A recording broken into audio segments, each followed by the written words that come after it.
So sorry about that, folks.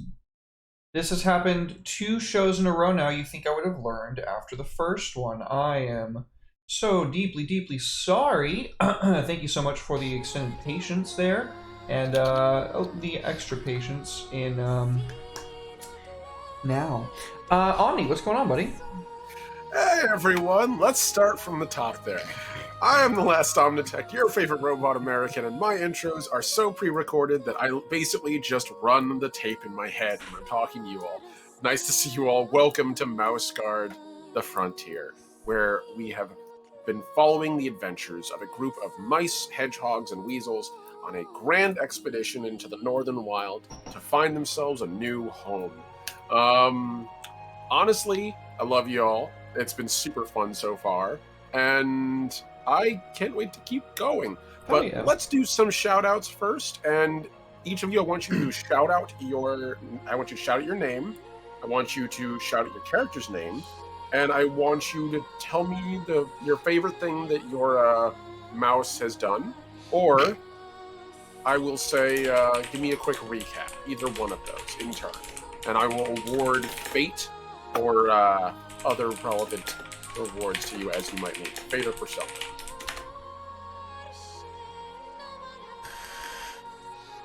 We can start left to right. We can start bottom to Derek, top. you might know me as the guy that runs DMDM Studios. I play Ducon Diamondback. That is so many D's in my name.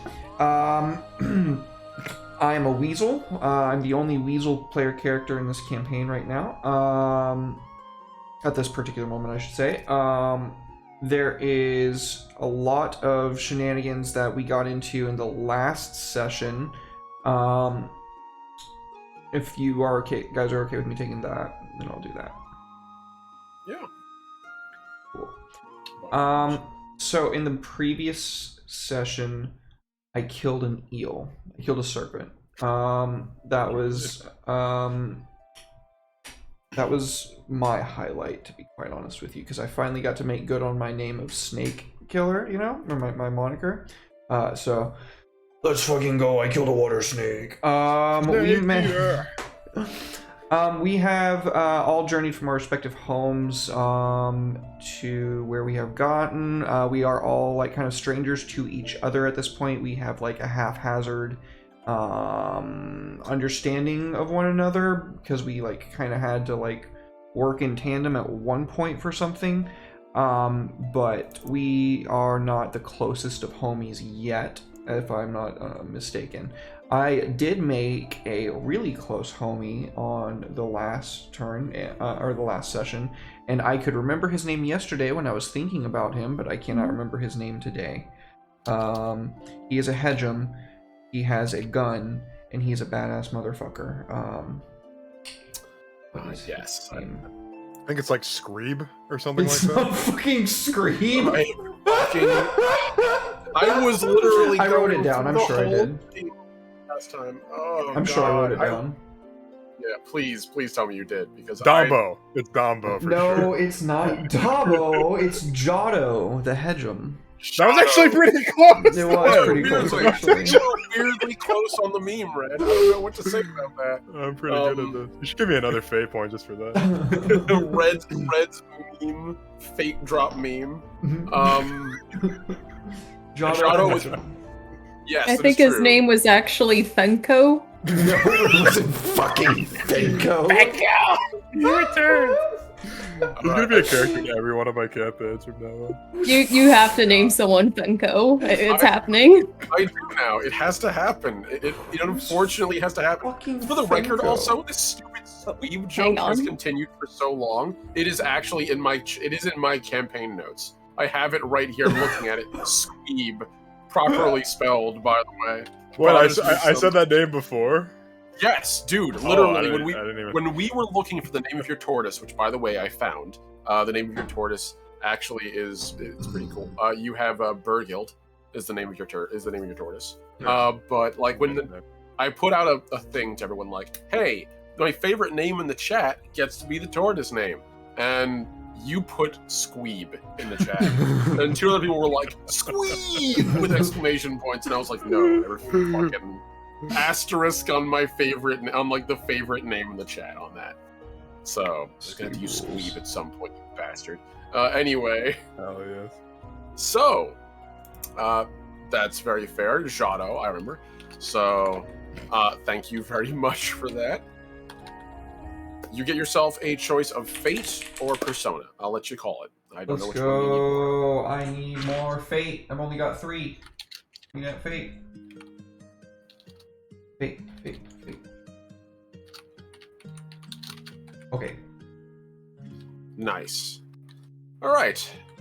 Let's see. Flash Fireblade. No, he's a Fire Lance, I believe. Fire Pike. Jesus, he doesn't have a Fire Lance. That's like the battleship. Right. So who's next? Who wants to go next? I can go. By all means. All right. Hey guys, I'm Natalie, and I am playing Sayana.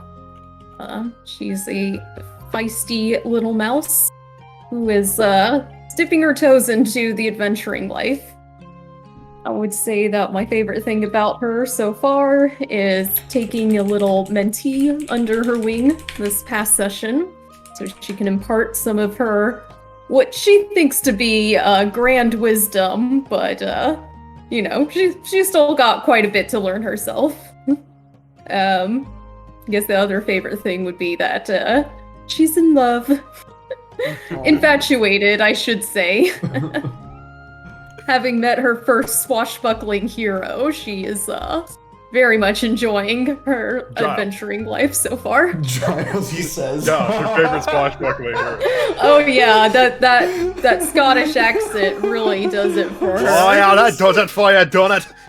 Seeing you bonk that mouse repeatedly over the head with the hilt of your sword, just That really set you over. I swooned. I literally swooned. Screaming out the names to your saints. Okay, guys, now that the audio issues are fixed, by the way, I forgot this is completely my fault, Natalie. I'm sorry. I don't mean to cut you off. Soul, thank you so much for the fucking 11-month resub, dude. I love you so much. Thank you. And thank Soul has a you. longer resub than I do. We need Yes. to fix that. Thank you extra much for the 5 gift subs. I super appreciate Wow. it. You super rule. Thank you so much, man. So much Oh, love. yeah. Sorry, Natalie. I just remembered and I was like, I have to do it now because if I forget know. again, I'm gonna forget. You know how It's I am. inevitable that I get cut off during my recap. I'm sorry. We all cut each other off. It happens.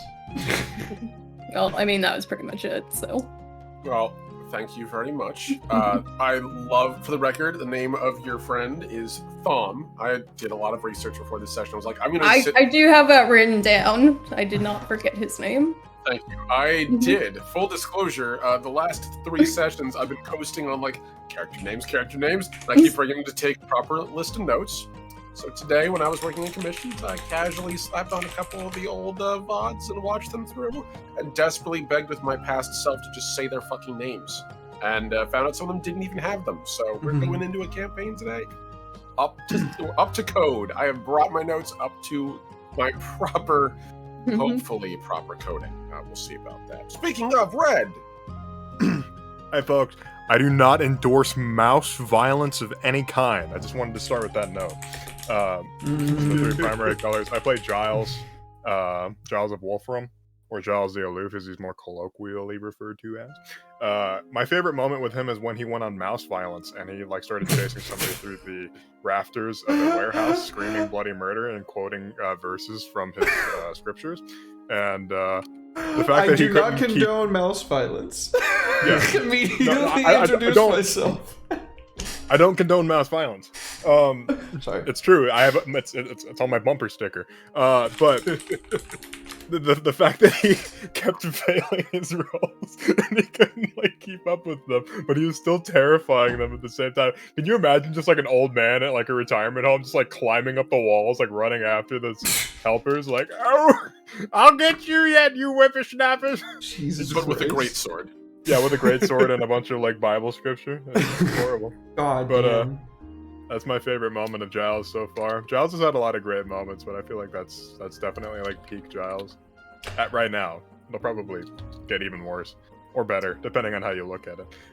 But yeah. For the record, I what else? can't envision that because we also play Dark Heresy next week. So. Yeah. Oh. Yeah, I play a real snide asshole on Dark Heresy. I can The envision difference that between them happening to us if we like mouth off to some ecclesiarch that also is like an alpha plus psyker or something. well, I mean, okay, Bars couldn't get away with it. Giles can because he's big and scary, and there's not like anybody's gonna kill him if he says something wrong. But Thank you very much. And thank you, Souls. I appreciate it. Yeah, sorry about that, buddy. I'm occasionally ducking down and partaking of fried chicken. You'll have to forgive me. But yes, thank you very much, Red. I love Giles so far. Actually, so full disclosure again to anyone out there in the chat, Red's been working really hard to help me have like this huge fleshed out chunk of the mouse territories. And I am genuinely appreciated it. Like, nah, it's a lot of improv. It's yeah, and it's been good improv, like straight up. And also, you have done work off of stream. I know you have because you literally gave me a list of fucking saints. You helped me invent an entire religious theology structure. So, like, thank you. Even if it was just like super primitive, it helps a lot. I like adding my little corrupted touch to the worlds that I play in. What kind of mouse eats fried chicken? The kind that's not a mouse, that's the game master. That's the kind. Almi does not condone mouse violence. Only unless it's here. Speaking of, you get a fate or a persona point, Red. Okay. And what I need. we get to pop in. So then. Soul just said Red wants to be a cult leader. How'd you know? I think everyone here by the end of this campaign is going to have themselves a fair few folks on their side, and I'm looking forward to it. I want to see you guys build your little empire. Speaking of, I'm going to go grab this. My mouse player. Yes. So I go grab our mouse guard book and begin to turn to the page, whereupon we decide what's going on. So it's I'm going to say it's another beautiful day in the expedition. Of course, we do in fact have a weather watcher. Would the weather watcher like to make a weather watching roll and see really how beautiful a day it really is? You're gonna roll poorly, and there's gonna be like a fucking like hurricane coming through, just like to swipe our tortoises. Don't you away. put that on me, Giles. Don't you put that on me. If it makes you feel any better, actually, it's a good thing because without having a weather watcher here, you would be dealing with those rolls unopposed. And nature is much cooler than you are. I have two weather watcher. Oh, that's good. I read the Redwall series growing up. I know how detrimental weather can be to small animals, so I thought ahead. Yeah, that's actually a really smart idea. And your roll is solid. That is three successes, one traitor. But that doesn't negate everything, so you're at only 2 successes. Still pretty good. So, yeah, your call. Like, you can increase the quality of the weather or decrease the quality of the weather by 1. Your discretion. Decrease. It's quite nice out right now. So, like... We've been having bad weather a lot. Being non-chaotic, I'm going to increase the good weather because there will always be bad weather to come. So let's enjoy the good weather while it's here. I want this to turn into flushed away. Like that's I want just like mice going down the toilet, just All right. fighting frogs. You just want to be a rat so bad. I do. I want to be a greasy, stinky ass little rat. When are we going to do that? 100%. You want to be Ratigan, and I'm not against that, by the way. I love Ratigan. Being a rat, filthy boy. So, thank you very much, Shady Sail, for that hydrate. Much Shady appreciated. Sail said, "Look what happened to Remy and Ratatouille." Oh God. I don't have water, but... Good enough. So then, we're going to start the session off. It is, our usual like day-night cycle. So we're starting off early in the morning. Who wants to do me a favor and roll me a? Oh, why the hell is this up there? Sorry, random thing popped out of nowhere, and I'm a little concerned about that. This. Show me this. There we go. Make me a body roll. A health roll for me. Health roll. Okay. Every one of you. So, Everyone. Everybody. My health. So bad. Drink the blood. Haha! Look upon me in despair, peasant. Oh, Speaking of body, Giles is gonna have a morning drink as he usually does. Nice, nice. I say that as I'm pouring gin into my mug. The same Ah. Giles that was yelling at my beautiful Preston because he let his men drink. I'm not drinking on the job. I'm drinking as I get up. I'm Before having- you I'm go having to a your few- job. Yeah, I'm having a few nips so I can deal with Preston. I So see. okay. So Sienna, you can mark that down as a failure on your health roll. Oh no. Dukan, you can mark that down as a success. Red, you can mark that down as a success. Don't worry, this was to determine what the order was of who was waking up, because this makes my life a little easier than asking who's up first. But it's also nice because that way you guys get fails and passes, which is getting you closer to leveling up. Nice. So, Red, as usual, Giles seems to be a bit of an early morning riser. It is a beautiful morning. We're gonna say like 5-6 a.m. or so. When the sun, because you are out in open ocean, the sun tends to rise pretty early when there's literally nothing blocking it but the curvature of the earth. Giles is an early riser anyway, so like this is affecting him very much. You know? Yeah, exactly. So, far as you can tell, it's a beautiful, slightly windy day. Windy enough for the sails, not so windy that it's causing squalls. The ocean's not particularly choppy. It's actually quite clear. So, thankfully for that, it's just like the odd little like as the entirety of like the barge you're on like lifts going across the water. Sails are full. There's not a drop. There's like clouds in the sky, but they don't look like any of them hold any rain right now. Not a sign of like gray clouds in the sky. And yeah, as far as you can tell, the Mouse Guard expedition seems to be going along swimmingly. It is your business to decide what you do now. Okay. Well, Giles is gonna wake up in his captain's quarters as he usually does, and he probably has like he probably I'm trying to think. He probably has at least one person in his quarters, and that's probably gonna be Arabelle, since she's like the first mate on this expedition. So he's got her a hammock set up, he's got a bed nailed down to the plank so it's not rocking around and shit. And he's gonna get up and he's gonna sit, contemplate, have a cup of tea, add some liquor to it, spirits, as it were, because you drink before work. Take the edge off a little bit. and he's going to think about what sort of mischief he wants to get up to today. Who he wants to piss off. Oh my god. All right. Excellent. Well, you can hear the crew out and about outside running around. The actual, again, like, the expedition itself they're all currently at open ocean, which means that you are currently on these large wooden barges with the massive tortoises that have been carrying you guys over your distances, sort of like resting in the middle. They're partially lashed to the barge, but not in a way that they can't move.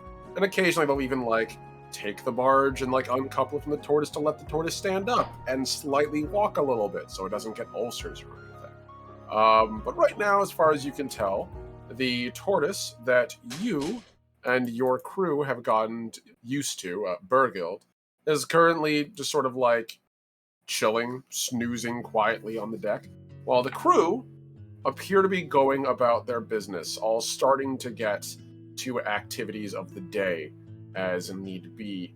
And from what you can see, even your newest two recruits, Jeffrey and Janet, of the Mouse Guard, appear to be doing their jobs. You know, bit by bit, they're learning. I also just drew Jeffrey and Janet, so please cut me some slack. Oh, they're cute. I love Thank you. them. They're awesome. So, your whole crew seems to be out and about getting ready. There's a lot of tartan and on the deck, and there are like one or two of the barge crew still about that are just like normal Mouse Guard, wearing the blue sashes tied around their arms to indicate their naval training. But for the most part, seems like things are going pretty smoothly. You said you wanted to know who to bug today. Well, let's see. What do we make you roll for that, Giles? Should I harass one of the player characters is the question. That's a question only you can answer, my friend, unfortunately. So, let's see. I'll be willing to say that right now, if you want, you could make me A scout roll, which you don't have, so that would be a nature roll if you want, to see if you can gauge across the expanse of the Mouse Expedition where you might find some fun today. Mostly Giles is just being authoritative because he wants to assert his dominance over the other mice. Let them know that he's better than them. Right. Not like he needs any clarification to that. He just wants them to know their place. He needs them to know. He needs to know that they know. Yeah, exactly. What they- Technically, Giles is one of only, I think, 2 noble lords on this whole expedition, so that does check out. Who's the other lord? Is that? That would be Gwendolyn, Yeah. of Lockhaven, You who know. will absolutely dumpster you if you try to assert authority over you. Gwendolyn. I'll let her slide for now. Yeah, I'll roll nature. Okay. See what shit I can stir up today. Not much, I guess. We'll see. None at all. Oh, I guess Giles will be a good boy today. He changed his mind. This just determines how successful you are assessing things. It doesn't mean you don't see things. It just means you might not see the best thing. So, there is one thing that's coming to mind. So, as you're waking up and having your little nip from, I imagine, like, your personal store, you're inside, by the way, that barge. There's like that little cabins room at the back. Arabelle's probably in the room with you. You can see the banner pole she normally carries around with her as the equerry, sort of in a barrel on the back. So it's still upright. It will not touch the ground, but it's safely planted, so she doesn't have to deal with it. So while she's probably sitting across from you, like eating some porridge or something, or some like hard, like it's most likely Gab Kroon. It's like a really, really like thrice baked, hard, nutty bread filled with like really dried fruit. Hardtack. Pretty much, yeah. Just a little bit more nutritious since, like, you can't really rely on having maggots in bread when a maggot is like the size of a small dog to you. Yeah. So You as can't you eat look weevils if the weevils can eat you. You know. yeah, it'd be more like eating dogs, for you, since a lot of insects are actually I thought both, weevils got like, big. Oh, they do, They get pretty but big, not yeah. like field mice big things. Oh, okay. I misunderstood how big they'd get. Some can Thanks get for as the big. stretch, And those- homie. Thank you. Some of them are still used as pack animals. So, like, straight up, there probably are a couple, like, mule ones. But none on this expedition. As you look across the expedition, you can see, like, the many different ships in, like, this double delta formation sailing along. You see one particular ship, and you realize you haven't been there to visit, and that one of the birds is missing. This is the Withthrashers ship. The Withthrashers are a group of mice who sworn themselves to the Mouse Guard, or been rather remade in the Mouse Guard, who were once legendary lancers, who were known to ride small songbirds and clad them in pilots? full battle plate. Sorry. It's all right. You I thought you were telling me that they were like HR Yeah, I was Lancers, like, these are fucking mech pilots.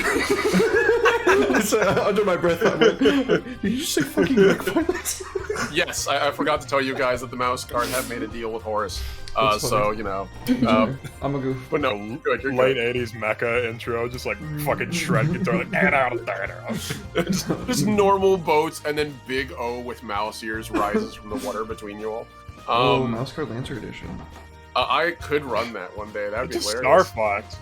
Oh god, you're right. It is. Why am I It's not just running a Star Star Fox and Star? This should be a Standard? Star Fox DTRPG. Do you want So me to once run- we get to level 12, then we blast off into Spelljammer and it becomes Star Fox, right? Next Okay, hold on. campaign, I'm next letting that one campaign, next Mouse Guard campaign, straight up. I'm gonna make a Star Fox themed game. That's on my I'm gonna list become to known do. as the furry G on this A channel. sci-fi Um, conversion for Mouse Guard, dude. That would be so Why lit. not? Yeah. So, Yeah, anyhow, as you look across, you do see these Withthrashers, who are, again, they are mouse lancers. They are clad in full plate. Usually they ride, in some cases, anywhere from, like, cardinals to hummingbirds clad in full plate. And they're known, famously, as jousters. But the ones that have come along with this expedition are instead recon specialists. They've traded their heavy plate mail for largely, like, leather cladding, and they keep things relatively easy, but one of them in particular is missing. and it's one you've heard about. There's one particular little bit of a jerk that you've heard from. This guy has been your post mouse for a while now, actually. So you've never quite met the post mouse, and you realize the post mouse is probably your only like tie-in back to the mainland and to Wolfram. So it's probably a good idea to meet with this person and emphasize the importance of the dynamics of your relationship. That was basically as nice as I could put it. So where is the I'm just looking around for the post mouse. Yeah, you can tell the post mouse is not currently here, but that's because he's probably been out on delivery. He should be here probably any minute. You know that he sets out at night and comes back during the early morning hours. Because you don't want to be out too often during the day over open sea where most of the larger predators are. It's iffy when you get to land. You don't want to be cruising around at night because great horned owls and all that, but it's owls or hawks, take your pick. At least one of them you get to see coming. So Is it by chance that he only shows up on Saturday mornings over on the last OmniChecks channel? Oh no, he used to show up on only Wednesdays, but then he realized no one was there, so he didn't show up anymore.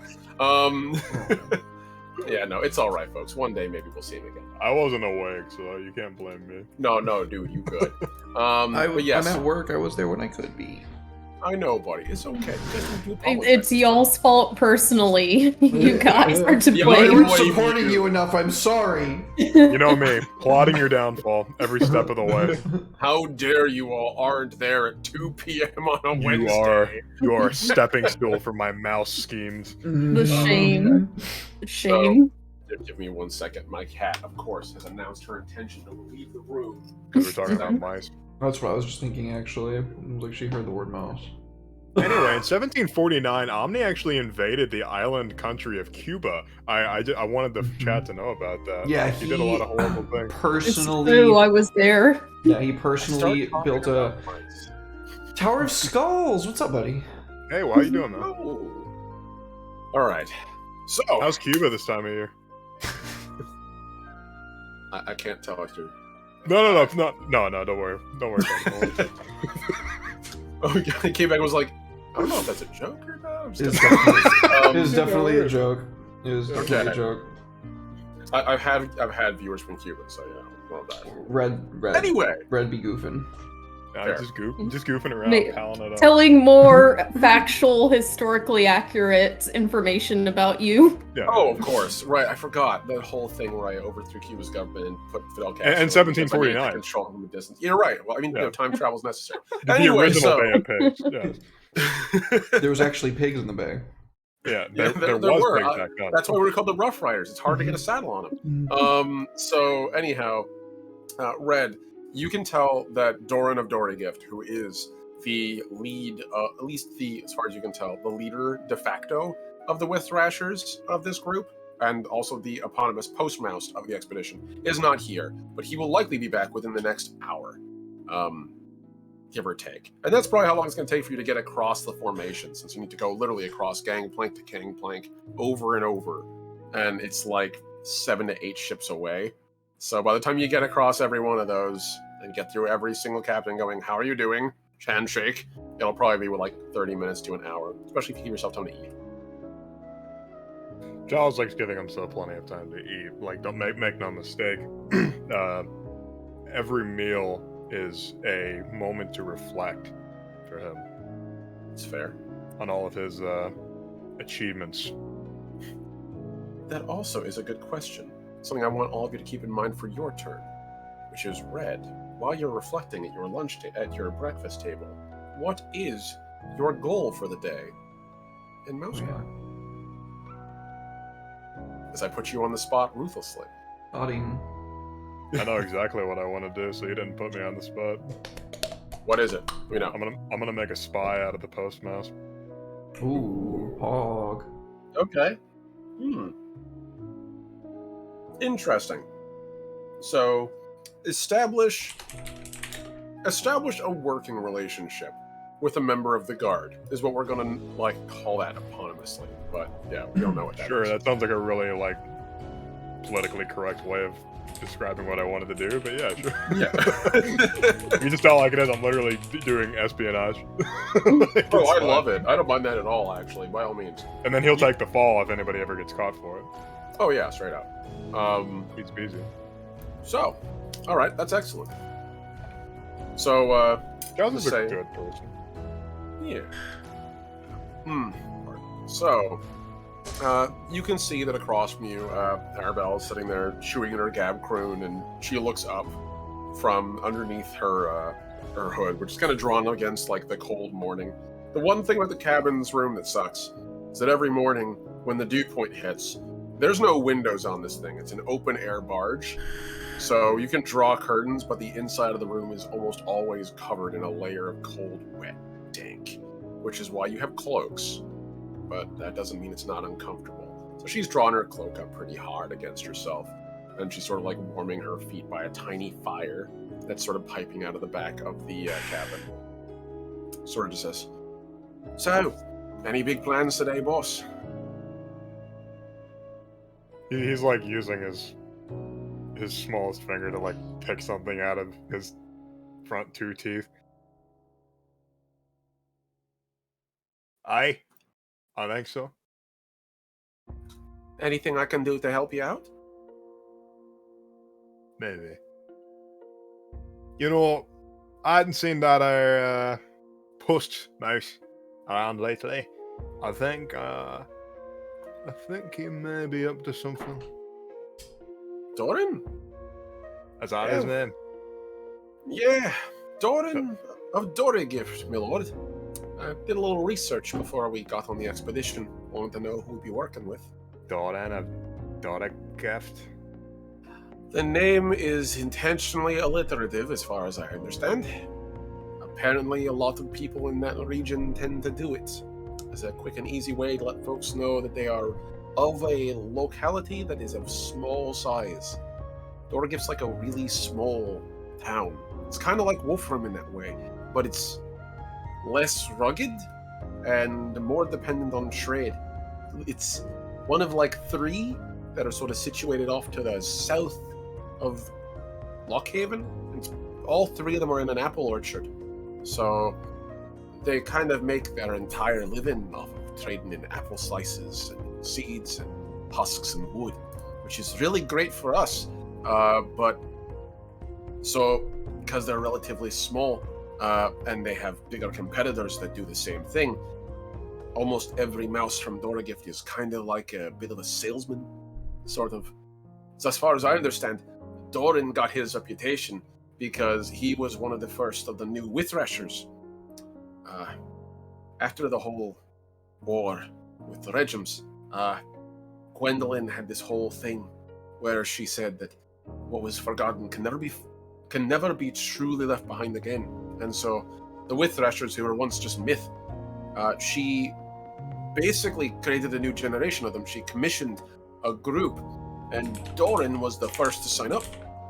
And everyone thought he was fucking nuts. And it turns out the mouse can ride really well. Never wears armor, but he's the best jouster in the entirety of the Mouse Guard, as far as I understand. But also, he's known to talk a lot, and I genuinely wouldn't be fucking surprised if he was on someone's take. He is, after all, from Dorigift and of worldly needs. Thanks for the history lesson there.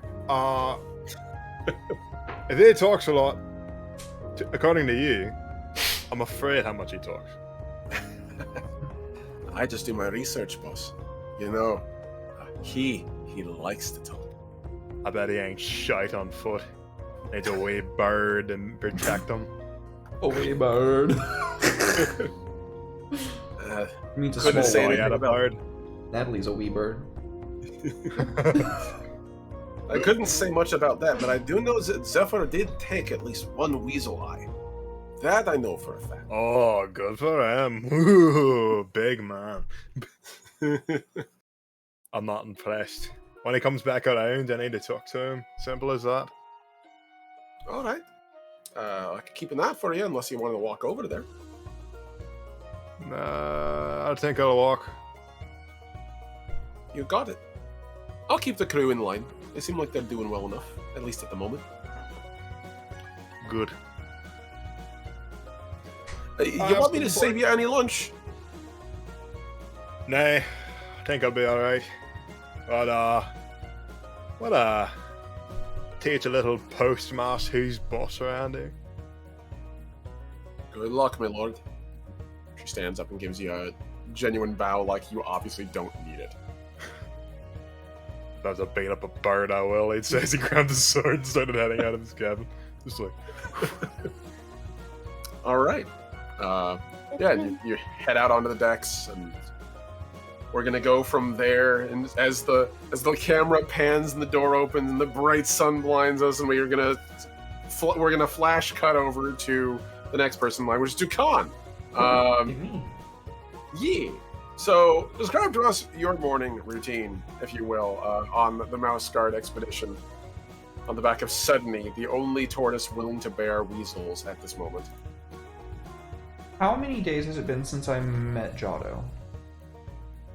At this point, I want to say it's been probably about like a week. Okay. I sort of vary the time frame, but usually whenever I'll run a game, I keep it relatively in line with the actual time frame. So like a week to 2 weeks tops. So even if he gave me some extra alcohol, I probably have gone through it already. So I'm drinking some rum to chase off the inevitable hangover that collectively might kill me if I don't slowly start weaning myself off of alcohol again when we make landfall, because I don't want to deal with the seasickness. So I'm having rum and rye to Nice. kind of soak it up a bit. I love it. My So, goal is I want to make an alliance with the mice to overthrow Modi. ooh. Okay. At least a sect of mice that are important enough to hold sway with the mice leadership to get them to look the other way. Interesting. All right, then. I would say establish political ties with the Mouse Guard would be your goal for today. My really sanitized, description of your goal. So, all right. As you're slowly, drinking rye and probably, quinine, at this point, your barge is probably running low on quinine from how dependent you've been on it to keep yourself on your feet between that and alcohol. Oh, I've just been so- staying on the booze, probably. If you have too much quinine, it's hard on your liver. Oh yeah, no, exactly. So Unlike alcohol, which is not bad for your liver at all. You can take That's a a lot good more point. alcohol than you can take quinine. True. Quinine was used to That's treat malaria in British soldiers, wasn't it? it was used kind of as a cure-all, as I understand. Yeah, it's really hard. Yeah, it's like a lot of elixirs. We treat them like soda nowadays, but when they're more medicated variants, they were kind of just used for oh, you're feeling fluish? Here, have so many drugs you literally can't feel anything but jazzed. Here's some cocaine I and love it. heroin mixed together with just a little bit of Sprite. And it's Yeah. a high dose. Yeah. In this case, because of the dependence of the Mouse Guard on, limited resources, they are probably watering down their quinine a lot. That's So it wouldn't be nearly as bad as, a human-sized dose of it, but it would still be enough where, you probably don't want to do too much of that. Have a double of heroin, walk it off. Mm. Yeah, Dylan, that's pretty much it.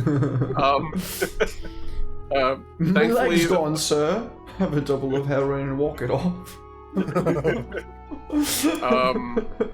So you have probably been if that's the case, largely relying on alcohol, which is fair. It also is probably one of the most secure ways of hydrating yourself at sea, because salt water gets everywhere, including as you have noticed and has been a problem persistently, not just on your barge but a couple of others, that the freshwater supply is frequently tainted and needs to be reboiled, which sucks. Because that means you have entire swaths of a day where no work can be done because everyone's just sheltering, waiting for water to be made. You don't want anyone passing out. So it's not been the best. But today, the seas aren't particularly choppy. It's a nice, like, steady, comfortable rhythm, but not so aggressive that it's really agitating your seasickness. So, good day. A steady legs kind of day, if you catch my meaning. The interior of the tortoise, as always, is coated in dew, which is probably like, I don't know how you cope with the dew point out here in the ocean, but I imagine you have a means. Unless you're just tough as nails and the kind of weasel that just like wakes up, shakes it off, and goes whatever.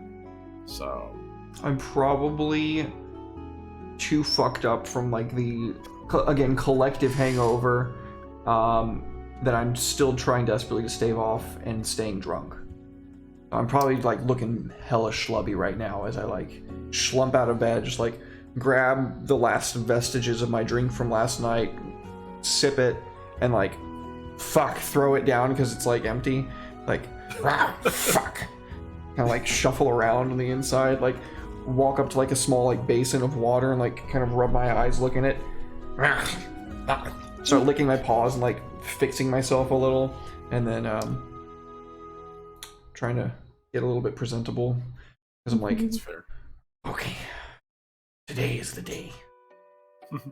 Need little mice. Too many mice to do something without them being on board. Gonna make a quick roll here because I can. Wait. Okay. Nope.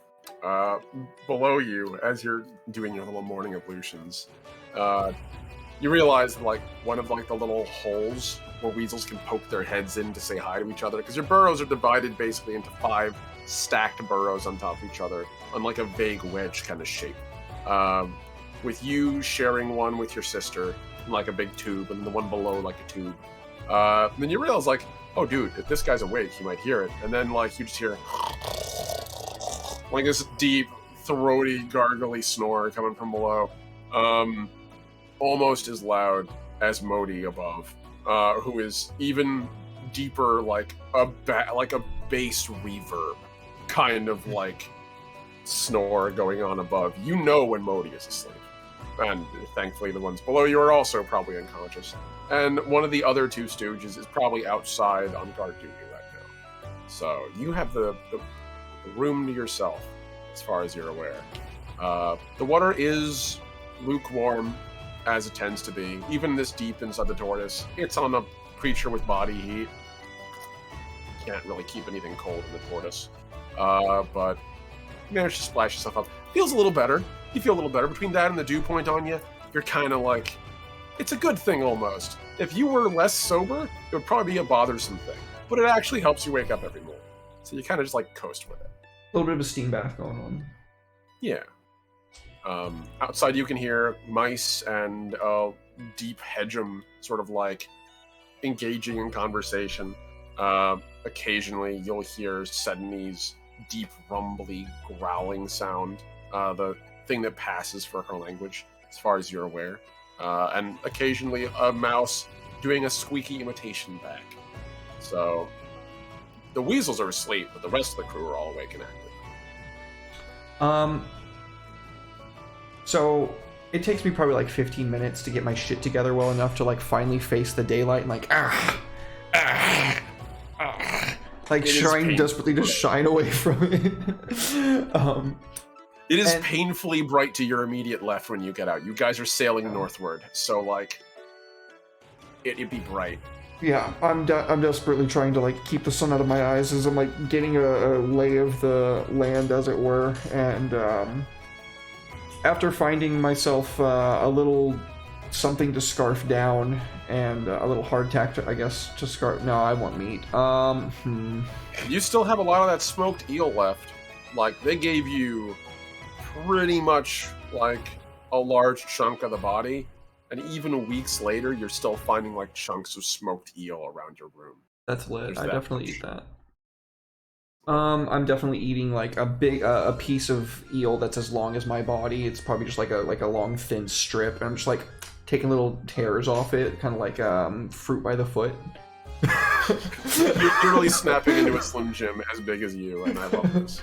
They have to eat like fucking 40 to 60% of their body weight in a day, weasels. Yeah. That's one of the other reasons why there's only 5 weasels on this expedition. You would absolutely eat them out of house and home if there were more.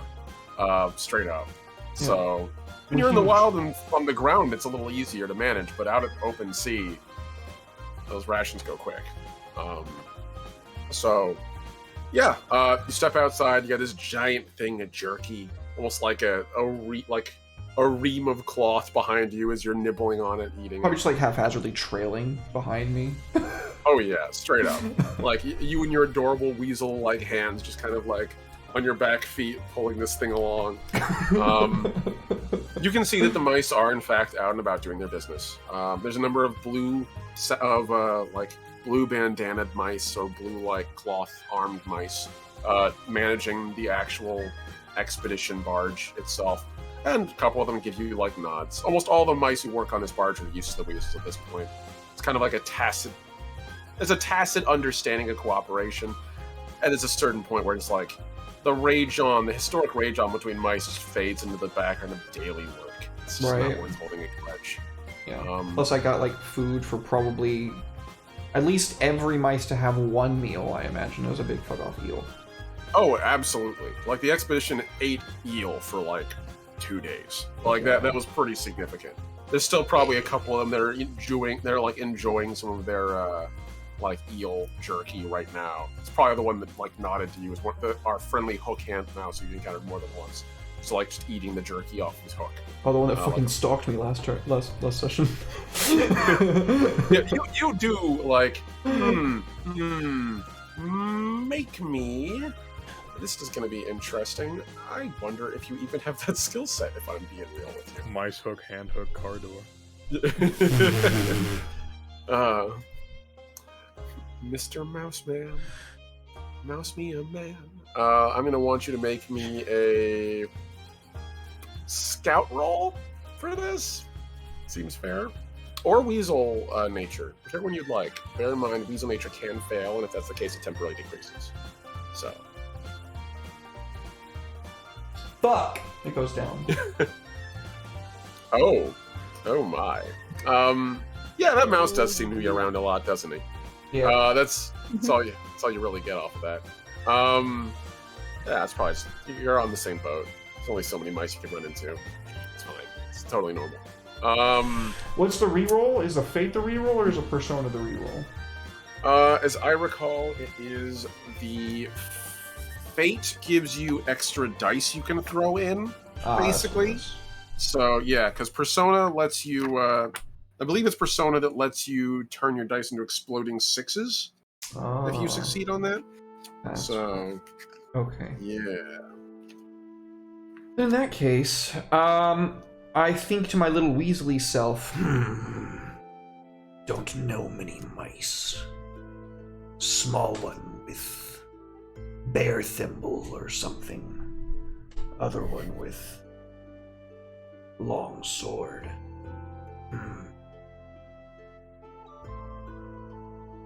Start with small one. And I go off to find Sayana. Okay. Also, for the record, it's persona. Persona add the dice. It's the fate that turn your dice into exploding sixes. I now know. So, also for those of you in the chat, that lets you know you might notice in your channel points that you can give them if you'd like persona or fate. Keep that in mind. That might be useful for them later. So you're off to see Sayana. As you're walking out, you can actually see that right now there are 2 hedgehogs on duty. There's the normal one in the standard Regim armor that you usually see, and then there's one slightly heavier red armor with like a cyan edge to it, and you recognize that one as Jado. Jado. I quickly waddle on over to him and just like, without thinking, tear off like whatever the remaining half is and just hand it off to him, like without even thinking about it. He reaches over and takes it with a big nod and just takes a bite out of it. And anyone who's ever seen hedgehog teeth, they have sharp little teeth. When they Little open their needles. mouth, Yeah, they got little needle mouths. They got little needle mouths. So like he opens his mouth and like a wicked grin, takes a good rip out of that jerky, chews it for a second. Thank you. How are you doing today, Tukan? Still waiting for landfall. Don't like sea. Not suited to it. I get that. It's kind of a piss-poor place to fight and plate. And he gestures to his whole body clad in metal, and the giant metal cannon he carries around like a cudgel. Don't fall overboard. Trying not to. That said, I've heard a little bit of scuttlebutt. We might be getting closer to land. That mouse that heads out every day, the one on the bird, to bring news back and forth. It's taking longer and longer for it to get away and back. But I hear that they're going around ahead of us to see if they can find land. I don't know how they know where they're going, but they know where they're going. So it can't be much longer, or else we're going to run out of water. I doubt they'd have planned for that. If mouse has bird, why does mouse with bird not scout ahead? Find land. Then we land there. Why mouse go back? I do not understand, Mice Giotto. They're not quite like you and I. They think a lot in terms of home and what they leave behind. I Not laugh at what's that, ahead. like just audibly, like a bark of laughter. I think he'd probably join you after a second. Like, just like a quick little, like, bark back. Yeah, they're weird, aren't they? Strange creatures, so focused around such small trivialities. Well, conquest is in the eye of those who seek to conquer. The mice are content to survive. It's not a bad thing, but it does limit their ambition a tad. Not out of character. Not thinking of the fact that Giles is like the single most ambitious mouse I've ever fucking met. I'm gonna conquer your way, shite. We don't know. Conquer less, yo ninny. We have two conquering forces on this expedition. One who's going to build an entire settlement and then an empire, and the other one is a weasel. So You're not half the weasel I am. I'll eat you. Don't tempt me.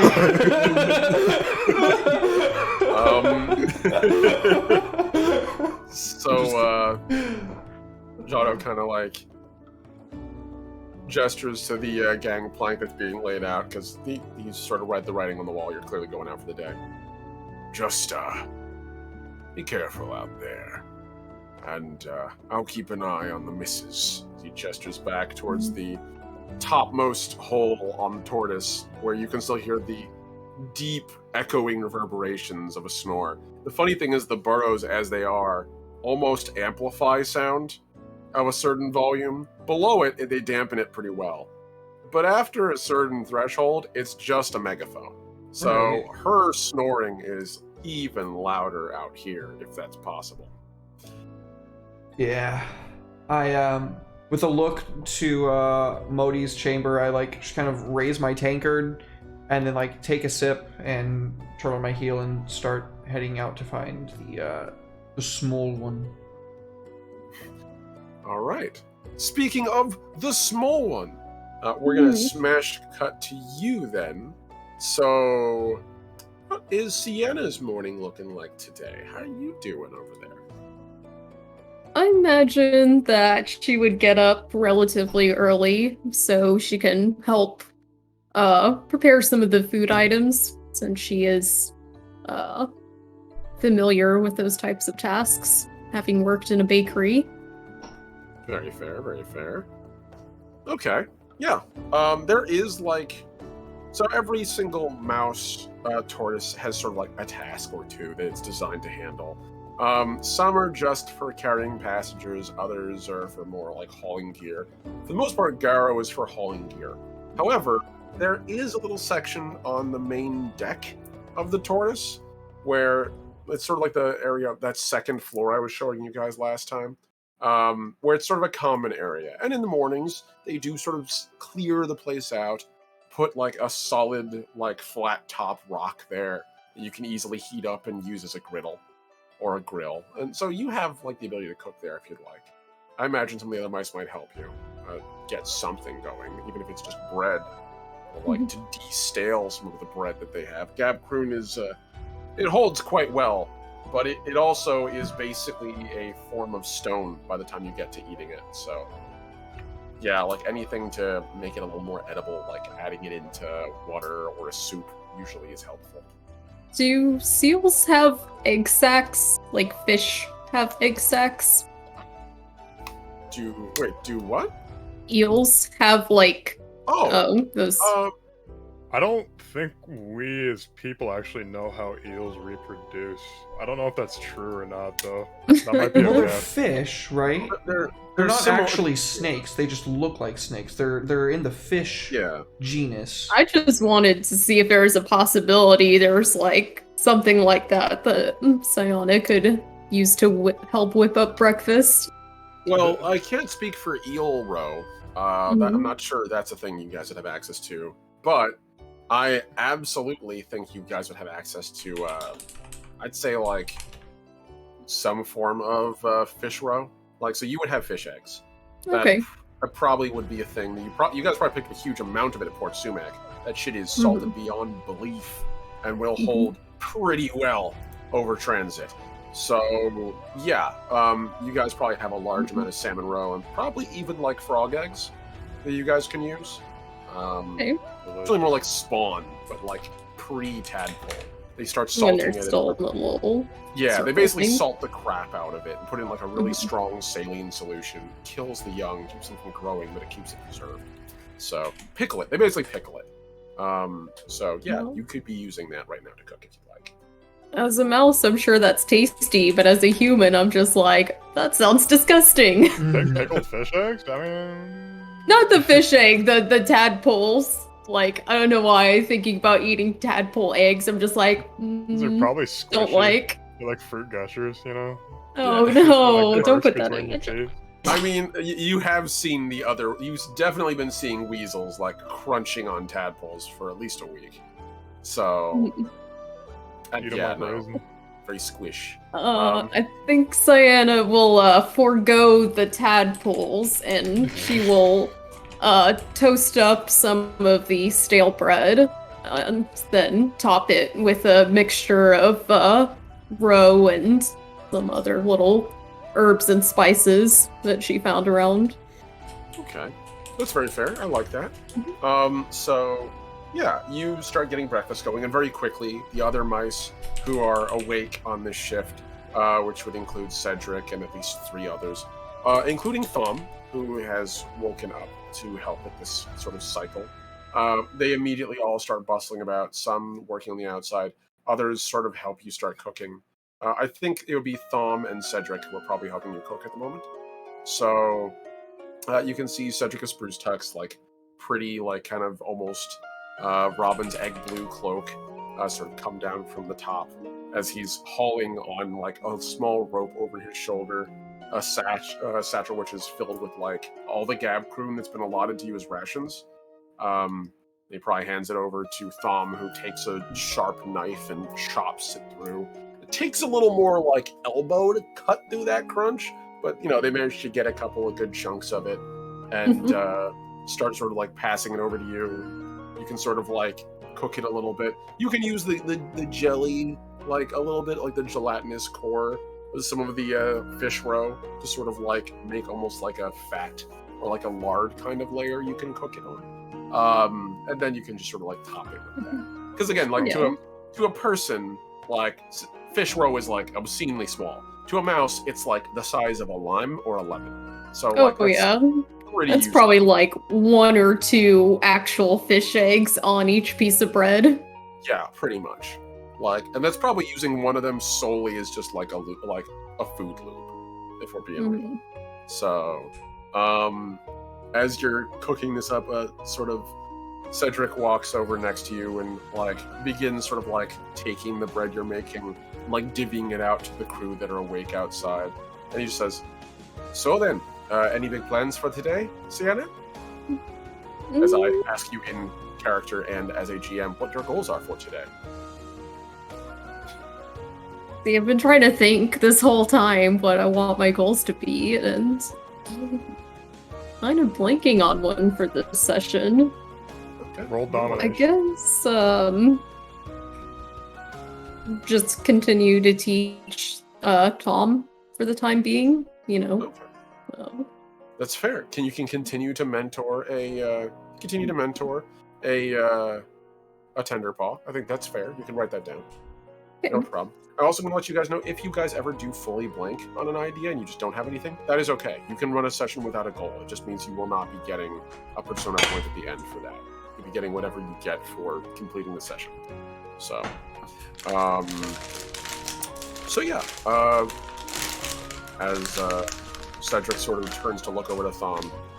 Well, if you want to run him through his paces, I'm certainly more than obliged to that. Thom, would you like to continue working with Sienna here? And Thom sort of like looks up, and there's like that brief pause where he was like, he had some like, there's like a little bit of like a shaky kind of beginning trust. You have established yourself as a person he can talk to, but he's still not fully sure about your competency levels.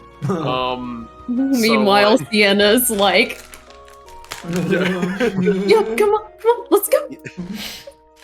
He sort of smiles and looks over at Cedric and just says, I'm certainly willing to continue learning. Anything I can to get farther than the mouse guard. Wherever you need me, Sienna, I'm ready to go. And he gives you a smile. And yeah, he gives you a smile. I'm willing to say, if you want, you can make a new scout roll or a new nature roll. Your call.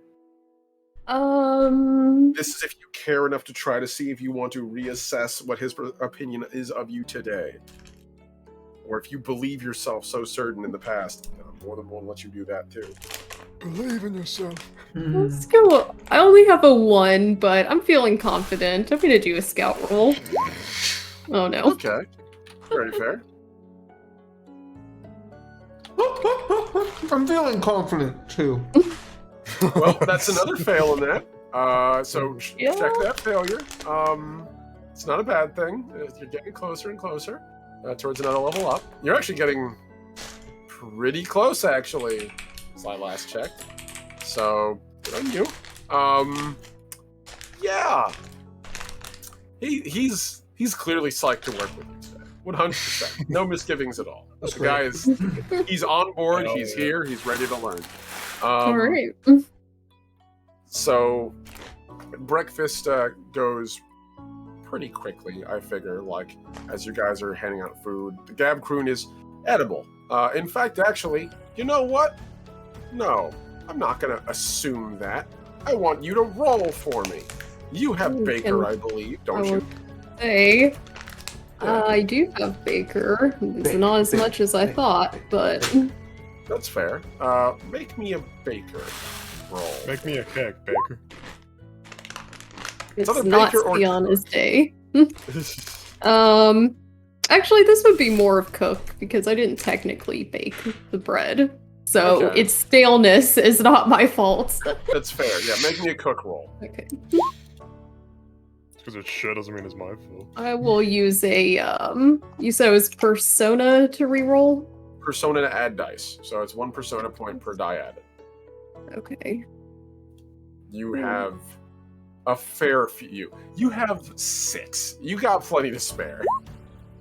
Ugh. Another one. Once. Oh, come on! I hate it so much for you. I'm sorry. Oh my god. -1 I give up. successes. Okay. Well, it just wasn't meant to be. Unfortunately. Feels bad. Anna So- thought she was gonna have a good day, but it in fact was a bad day. So, as you're cooking, the preparation goes pretty smoothly, actually, at first.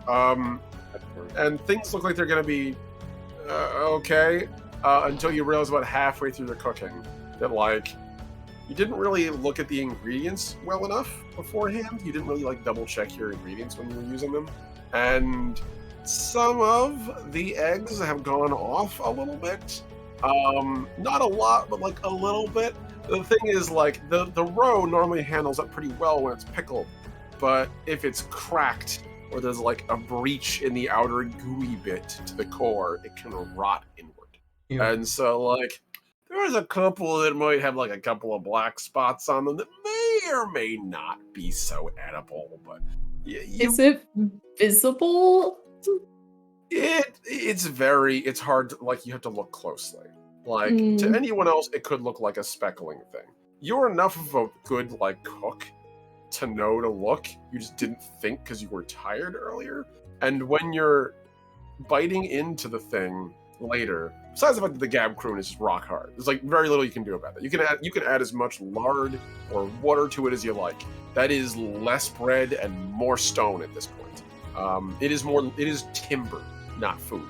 But Make a house out of despite it. the fact that it is rock hard, it is like, take a bite in and there's like a flavor there that at first you're like, oh, okay, that's like the usual taste. And you get like a hard, sharp note of bitter. Like the strongest bitter you've ever had. Like, Can't work with these ingredients. It's enough to make you go like immediately. It's not full on throw up, but it's definitely like a gag reflex. And at the same time, you hear both Thom and Cedric just go at the same time, and you all just like look at each other. You look at the bread. Well, Cedric just sort of chimes in. I think I'm going to go and head over to the mistress of the expedition and ask her for some new provisions, because clearly this has gone a little off. I'm gonna have a little of. And he just like grabs like his mug and just drinks like half of it and just walks outside. And you hear as like he just spits it all out, comes back up. You can see like the front of his body just like coated in water. I'm gonna go do that right now. So I'll be back after I speak with the matriarch. I'll see y'all soon. Thom, be good, learn. Sienna, I trust your judgment and your skills completely. I'll see you shortly. And he goes jaunting off, and as you can see, like, two of the gangplanks being laid, one from your boat, one from another. You can hear in the distance him singing something to the lines of, "Owl thrice cursed eggs, these things are fucking inedible," and that's the last you hear of him for a while. Bon voyage. Yeah. You see, Thom, this is a learning lesson. You're only as good as your utensils and weapons. You're only as good as your eggs. If you're given a bad weapon or item, there's only so much you can do. Isn't that the So- opposite of the saying, which is a good smith never blames their tools? You know what they say, a sharp You hush or a now. dull knife cuts right twice a day. Oh boy. Sienna's being wise right now. Let her have her I'm moment. not there yet. I can't actually say this. Ooh, she's trying. Let's see if this will ever stop doing that. There we go. Okay, cool. So we're gonna see. Oh, Thom, you poor child. That was his health roll, by the way. So, Oh no. he, like, he's sort of like looking at you, and you can see like immediately there's like a slight greenish tinge to like his face, and he's like, "Yeah, you're totally right. So, checking your supplies and making sure your tools are good is very important." You could excuse yourself if you need to. Thank you. I'm gonna go hit that quinine now, and he immediately just like jumps off the top and goes running towards the back, like tottering. And you can see he gets to the little like barge door at the back where like the barge captain's currently getting up, like, "Oh, good morning, Thom," and he just gets pushed out of the way Mhm. as this mouse just like stumbles into the back room. You can just hear the sounds of very audible retching from this distance. So Poor guy. Captain just sort of like walks over and looks up. "Well, let me guess. Rations went out?" Yeah, would seem that way. That is mighty unfortunate. I do apologize. It's really hard to keep anything dry on this absolutely blinkered machine. And he sort of like taps the barge. I have other better craft back at Port Sumac, but sadly she's basically just a shuttle. Keeping things dry, not really on her itinerary. Well, there's only so much you can do. Well, I'll let the boy get his guts out for a little while, and then I'm going to kick him out of my room because I don't want him spewing all over my effects. But if you need me, I'm here. And he sort of just like goes to the front and seems to be getting back to work.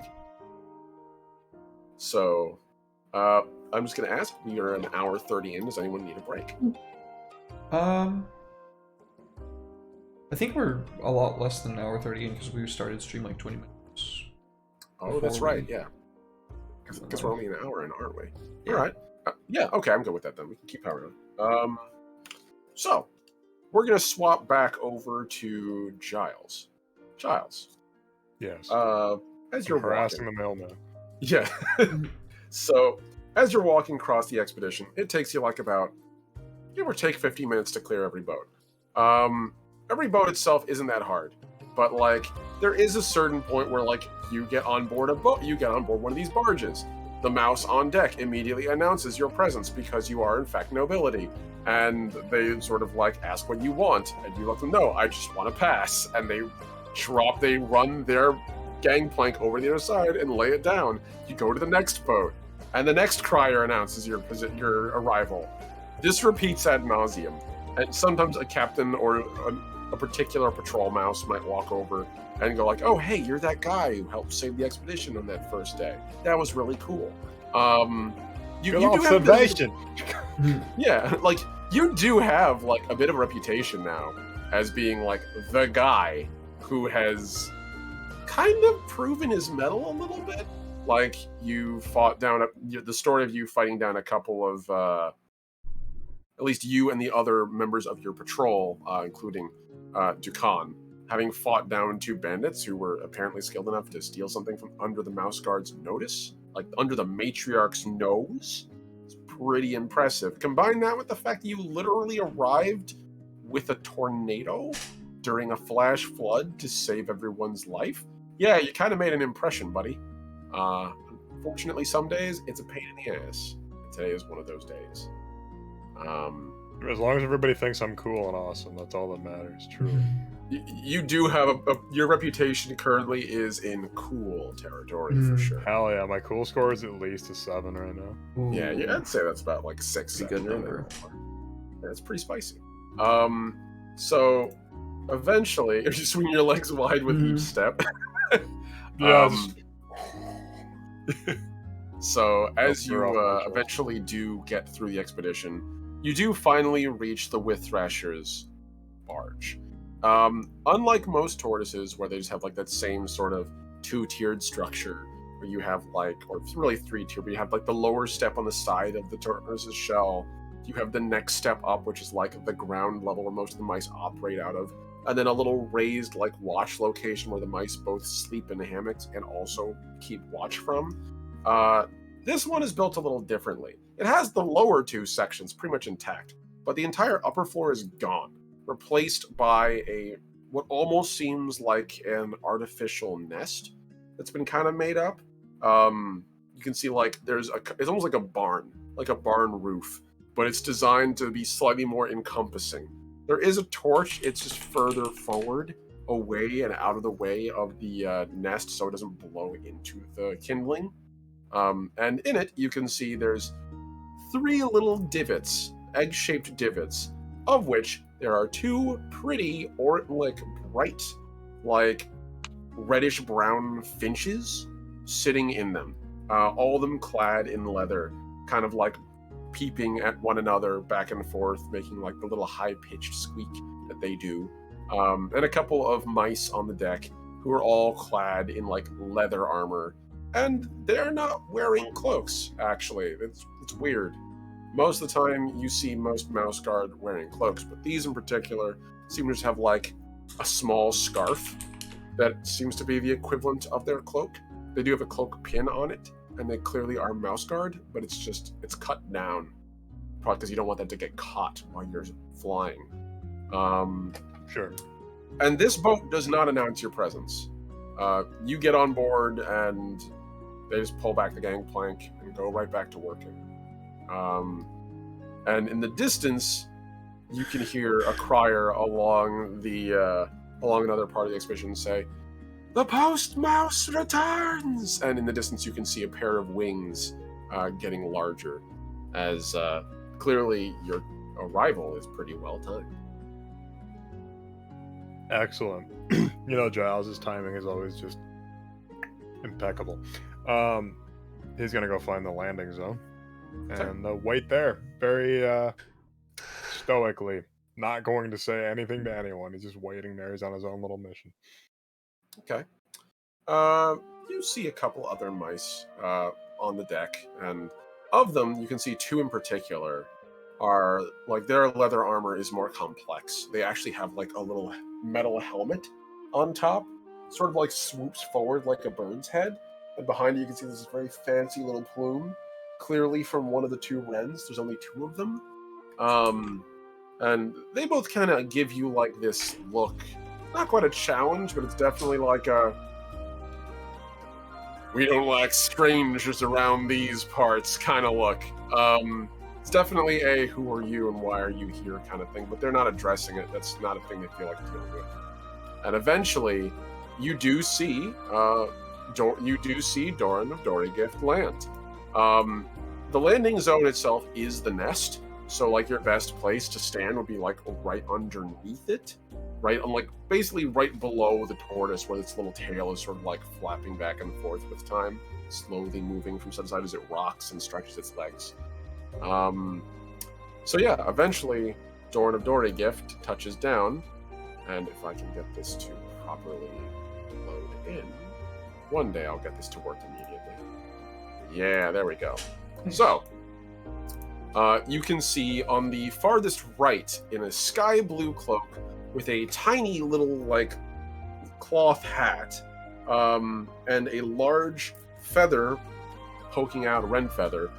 That one right there with the satchels, that's Doran.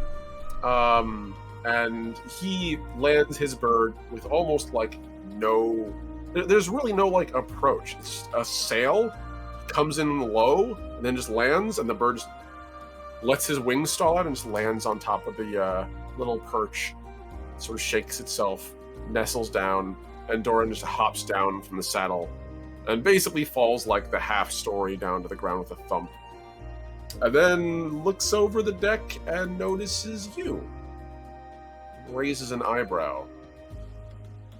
I am quite noticeable. I am tall. I am like red-orange. I have a big old sword over my shoulder and a purple kilt. So yeah, no, it's hard not to notice, Giles. 100%, yeah. You're also like one of the... Your mice of Wolfram are like the only mice in the expedition that wear kilts. So yeah, very noticeable. Doran sort of looks at you, then you can see like he exchanges a couple words silently amongst his fellow Withrashers. Sort of leaps down off the tortoise. There's like a little back area that you can sort of have like as a gantryway. Sort of like slides down that till he's about tail level. Sort of like pops down onto the ground. All right. What? You're gonna dress a noble with what? I don't know what to tell you, but where I come from, we don't have nobles. And where I come from, and he points up at the sky, the only thing we deal in is skill. So if you're asking if I'm going to announce your titles or give them any relevance, you're not going to be the leader of my settlement, and that was never in the cards. And I'm here because I'm doing an important task. So let's just skip over that and get to the part where you tell me why you're here. Because I don't mind you being on my boat, by all means. Giles, since you are, in fact, kind of important to this expedition, and I appreciate you having helped us. But what do you have business with me for? Because I recognize that look. Why, St. Fergus, you do talk a lot. He sort of clears his throat and like spit out onto the deck. I need you to do me a favor. Big one. All right. What would that be? It's a bit of a work trade agreement, I figure. So, back in Port Sumac, I need you to keep an eye on the captain. You mean the head captain of the council, right? Oh, aye. Mind if I ask why? I imagine it's something to do with your Wolfram politics, but figured I'd clarify. Certainly is. He ain't no easy one to deal with. I wager he'll be plotting against me, and him and his underling have a bit of a tang against me. So I figure as soon as I leave, they're gonna be plotting against me and cutting funding to my side of the expedition. So in exchange for a large sum, and of course any sort of aid you may need during the expedition, I am willing to relinquish to you a small sum of coinage.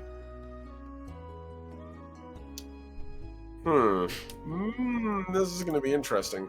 I want you to make me a persuader roll. Okay.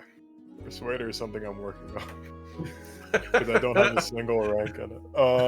I did notice that, and I was like, it's better than the other one, so at least this one, if you fail or pass, I'll give you something.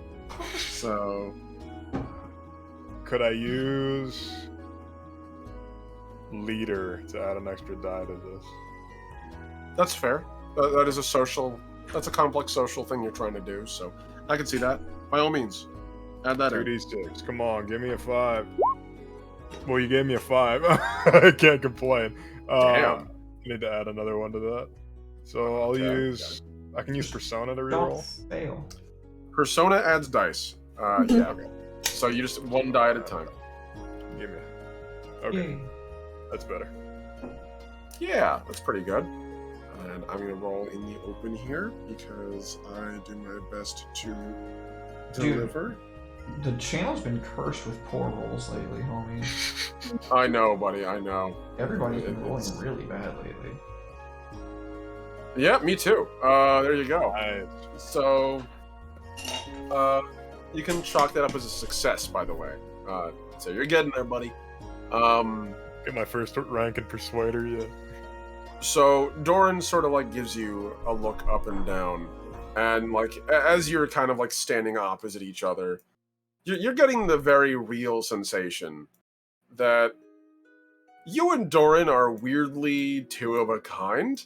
Like, your culture from your portion of the mouse territories is largely understood to be eccentric by the other mice. Your people live larger than life. You are known as being warriors, frontiers folk, frontiers mice, and generally also have a little bit of reputation, however unfairly earned, as being belligerent and not entirely, what would be the... No, they wouldn't use the civilized... civilized would be the word they would probably not apply to you. Which is not nice, and not accurate either as far as you're concerned. Thank you for But hydrating. yeah. Oh, thank you. But Port Sumac itself colors a lot of your reputation, and it does behoove them to make you guys out to be savages on the frontier. However, Doragift has the opposite problem. Doragift is known for being a very small settlement, and its people are sort of delegated, as you've encountered, even by, say, your own equerries assessment, being this tiny little town that's only known for one thing. But if Doran is any indicator, the people of Doragift are massively proud and don't take shit. And Doran appears to be of that same demeanor.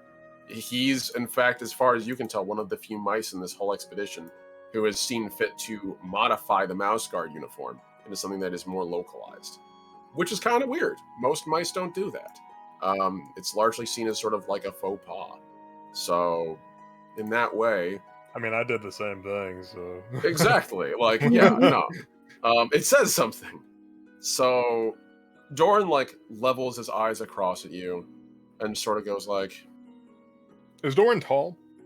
he is actually he's looking up at you. He's not like Good. super short or anything, but he's not particularly tall. He's like, I have the tall trait. I want him to look up at me when he's. oh yeah, no, he is, but he's like meeting your eyes. This is a meeting of equals, even if it's not in height. He sort of like looks at you and then looks behind him, and you can see like he's looking at the part of the barge, like the captain's shed, and he starts like walking back towards him. He gives you this look like, follow me.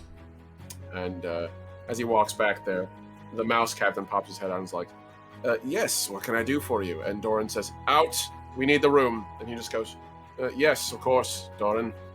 I guess I'll just go and fish for a while. And he just sort of like grabs a fishing rod from the inside and just like walks off. Clearly Doran like has the run of the place as far as he's concerned.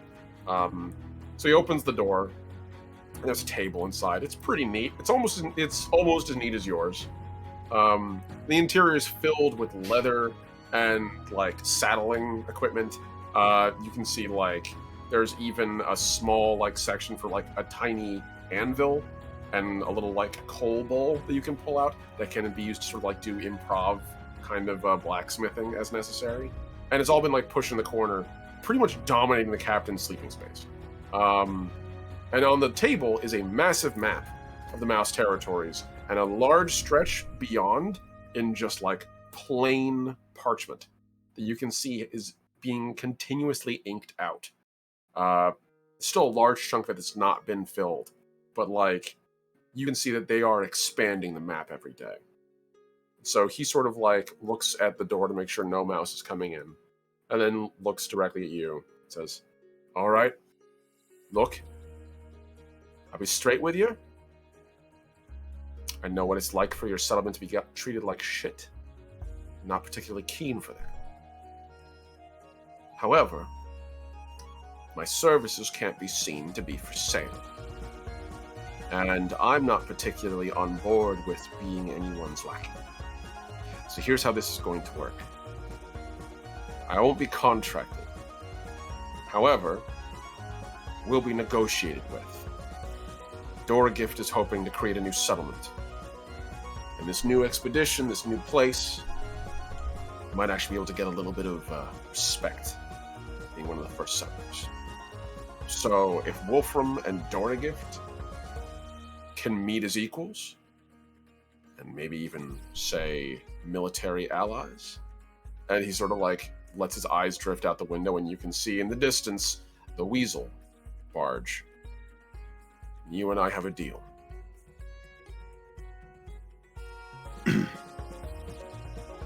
Truth be told, lad, I mean this is the highest compliment that I could award someone. Our settlements, our homes, we have a lot more in common than we do differences.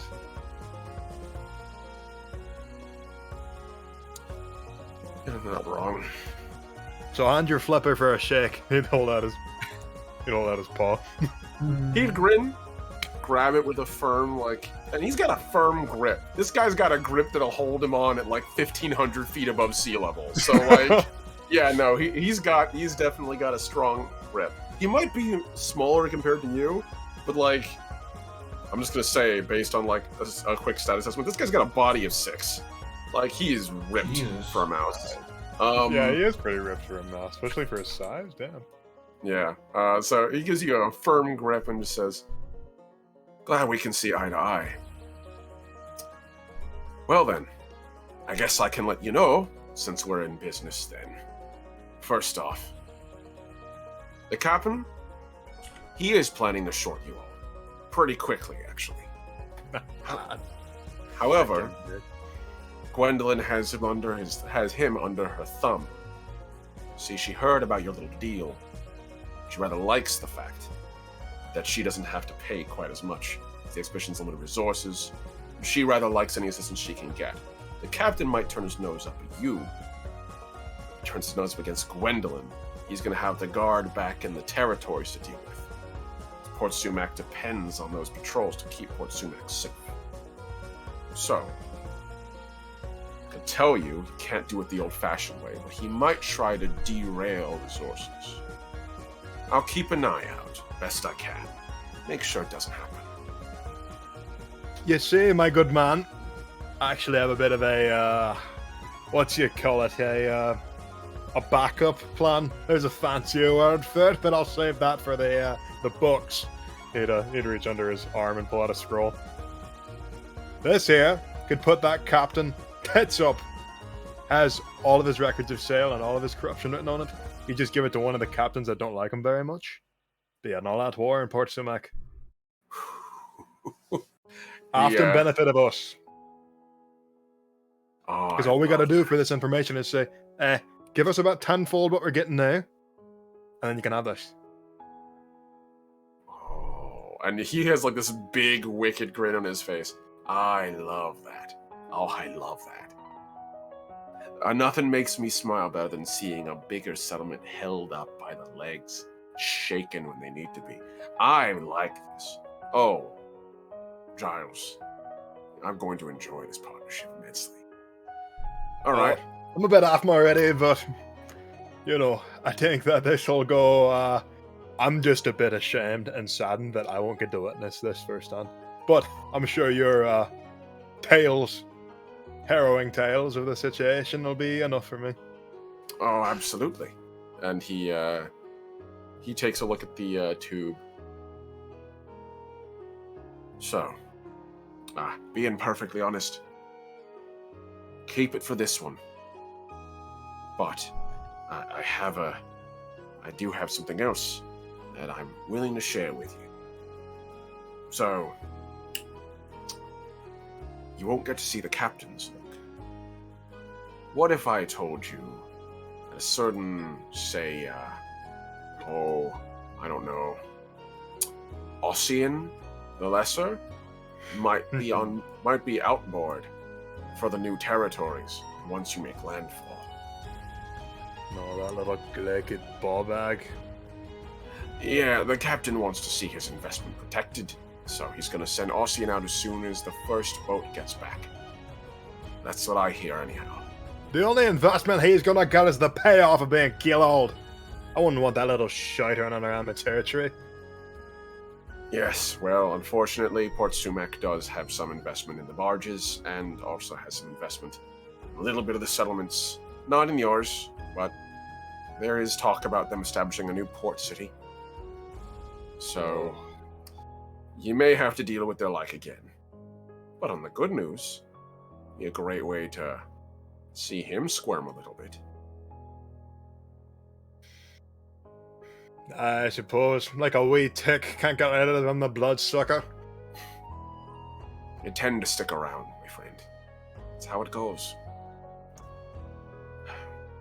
If it's all right with you, I'm gonna go get myself some rack and fly in for at least 18 hours. I'm not gonna lie, the saddle's comfy, but after that amount of time, everyone walks a little funny.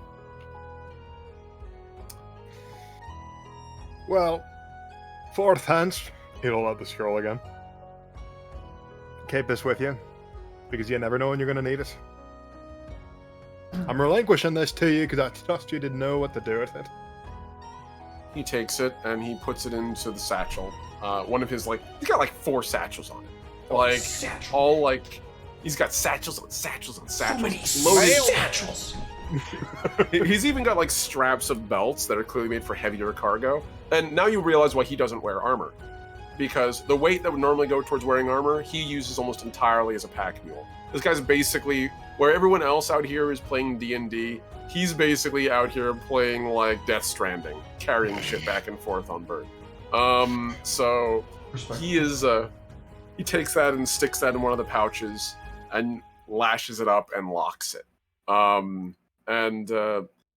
he looks at you and gives you this absolutely like dead, like serious stare of, I can promise you, I've been attacked more than once.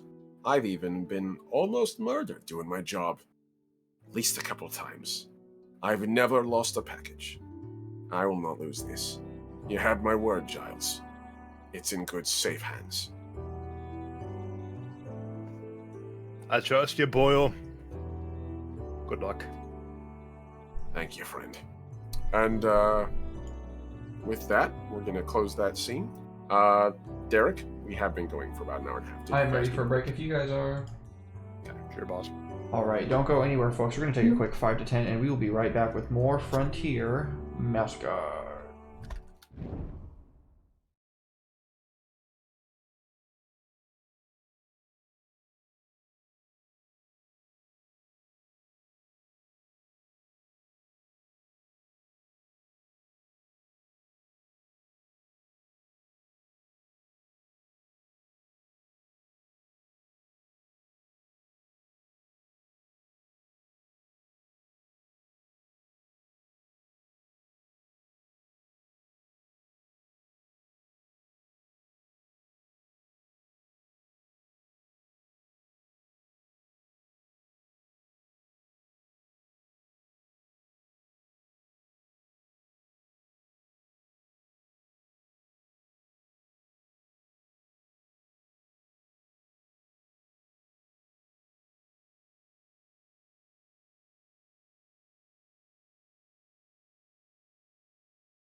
Back, folks. Thank you so much for waiting. We surely do appreciate it. Omni, what's happening, buddy?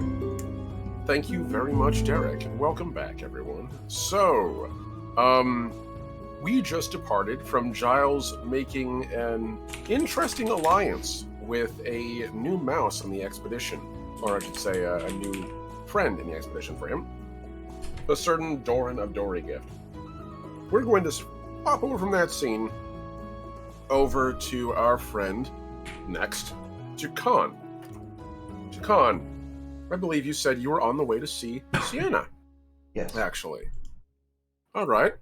So, Sienna, it's been probably about an hour, I'd be willing to say, since everything with the eggs. And at this point, most of the crew seems like they're sort of rebalancing their guts. Like, everyone seems to be back on their feet for the most part, including you. Like, you actually had it probably less worse than most of the other mice. But Thom has reappeared, but still looks a little green around the gills. Mechanically, he now has the ill modifier. He is sick. We'll see if that passes with the day. So what are you up to at the moment? What are you doing on board the barge? If you've ever seen that episode of Seinfeld where Frank, George's father, accidentally gives food poisoning to all the soldiers that he's feeding in the army, and then he's like, he has PTSD from that and never cooks again.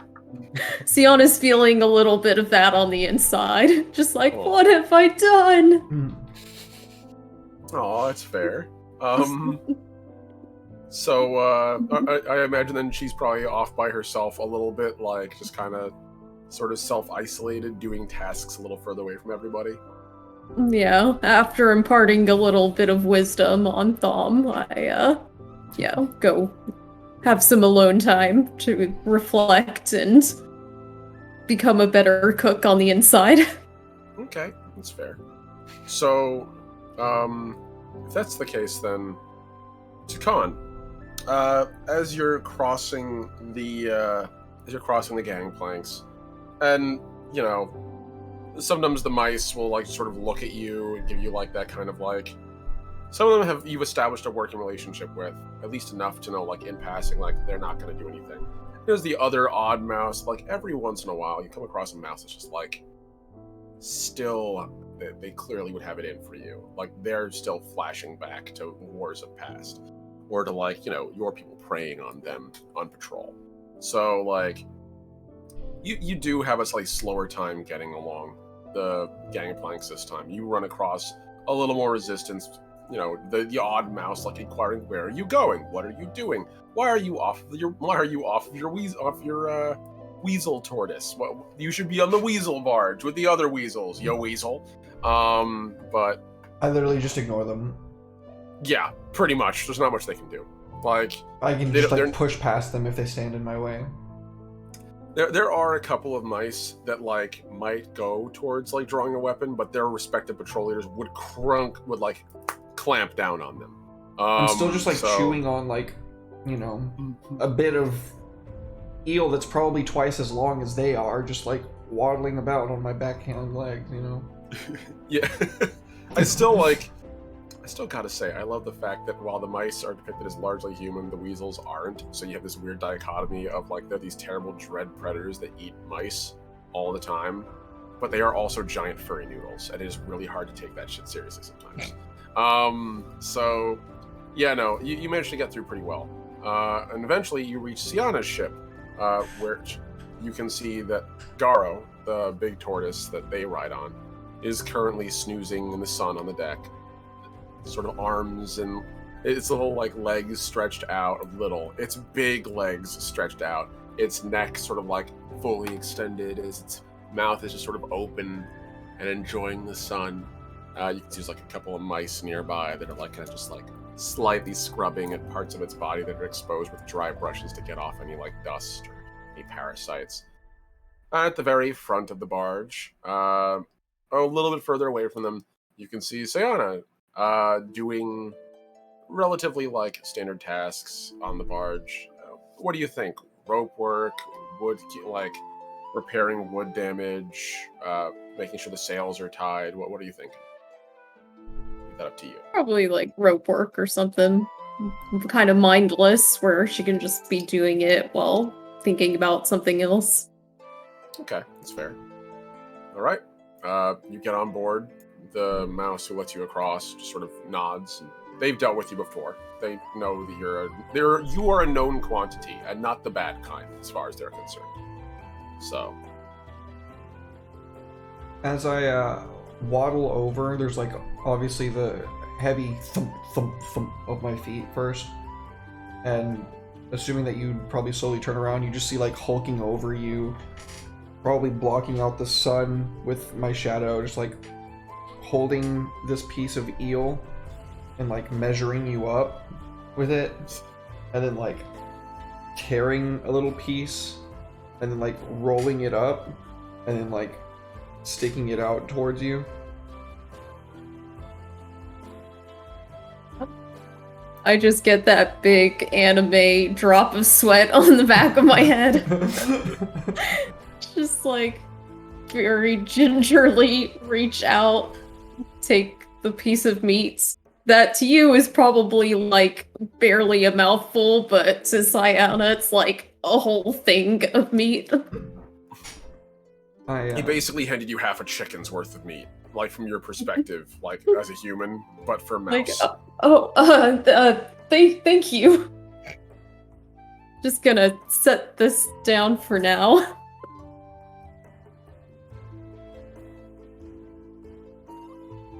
How important are you to the Mouse Guard? Me? I'm second in command to Cedric, so kind of a big deal. Who the fuck is Cedric? Well, he's second in command to Preston. The one with the boat that walks Yes, on the that's- land. That's the one. He's Pretty the mouse- impressive, huh? He's the mouse on the furthest left with the hook and the blue cape, audience. Oh no, Derek knows who Preston is. Oh no, I'm saying that for the audience. Yeah.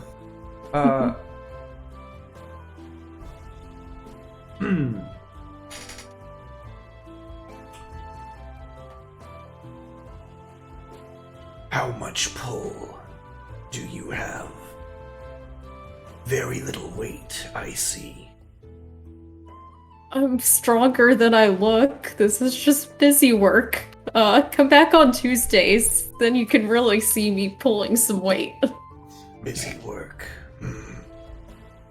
Probably not that important then. Well, wait, you just come here to insult me? No. Thought. They sent you after those thieves. Very important item. Thought you might be important to them. But Well, you're doing clearly I menial am, tasks. because they chose... Oh, like, you've never done menial tasks around your abode? No, never. Didn't I see you catching tadpoles in a slimy pond before we left? I was supposed to be standing guard. I went fishing for tadpoles instead. More fun. Seems like dirty work to me. Dukan considers this for a moment and kind of Mice are strange creatures.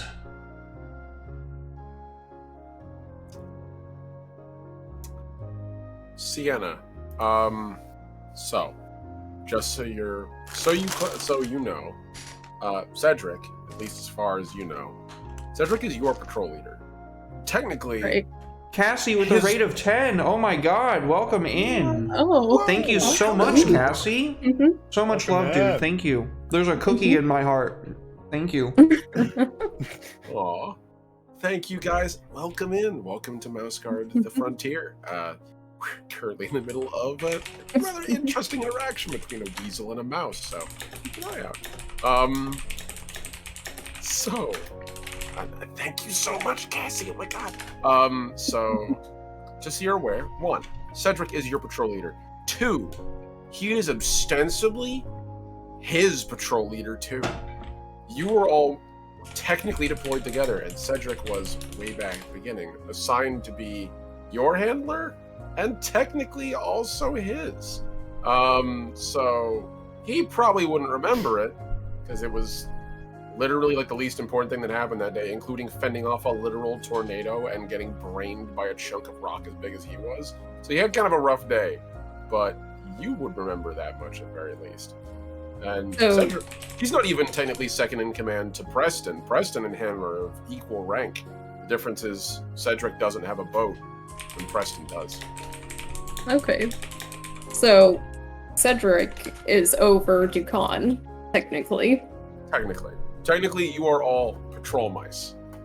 And Dukan, as far as you're aware, like all the weasels, as you have been briefed by this point, by probably more than one leader coming through, weasels technically are equivalent rank to what they would be in the Mouse Guard. So the 2 Stooges, they're Tender Paws. The 2 more elite patrol, or weasels, those are patrol weasels, patrol mice, expedition patrol, probably the proper term. And then you have patrol leaders, and that would be what Cedric is. So technically, yeah, in the strictest sense, whether that would ever be directly enforced or not. But you get an idea. So. Weasels don't listen to mice. Then why are you here? I'm confused. Don't need advice. Need political sway. And it looks like Dukan's about to throw up just saying those words. Take a big step back. Oh god, I've dealt with so much throwing up today. Well, as far as political sway goes, I think Cedric has more of it than you do. And I have more sway with Cedric than you do. Then I will need your help. For what exactly? Our kind have been at odds for a very, very long time. Slaughtering one another. Painting the old world in the bloods of our kith and kin. I think it's time to do things differently. And Modi. I kind of like look back at the turtle. Modi would see history repeat itself again. Oh, that was a lot of 6s. Oh no. Oh, don't mind What that. are you rolling? No, That's not just, me. That was Omni. Oh. yeah, that was. Don't mind me. Just rolling relevant dice in the background that don't need to come to the foreground unless I want them to. By the way, Derek, could you do me a favor and roll me your nature or scout, whichever one you feel is appropriate? Oh You no. can also roll hunter if you would like. Oh no. 1, 2, 3, 4, 5, 6, 7. I'm gonna go with hunter and nature. That'll be 8. Okay. Wait, is it hunter or nature? Hunter or or hunter nature. and So Hunter. you get to choose which. Oh, of one those two. or the other. Okay. Well, Yeah. those yeah, are I was like, I 4. don't think you have 8 yet. I don't have 8. You're right. So I need Mhm. 2, 4. Please do not. Okay, it's thinking about it. It's really thinking hard about it. It's thinking so hard about it. It's never thought this hard about anything before, and it's like, come on, roll 20, please. There it goes. Okay. 1 success. Should I add Yeah. a fate point to that for another dice? I'm not gonna lie, it's not really that big of a deal. Okay.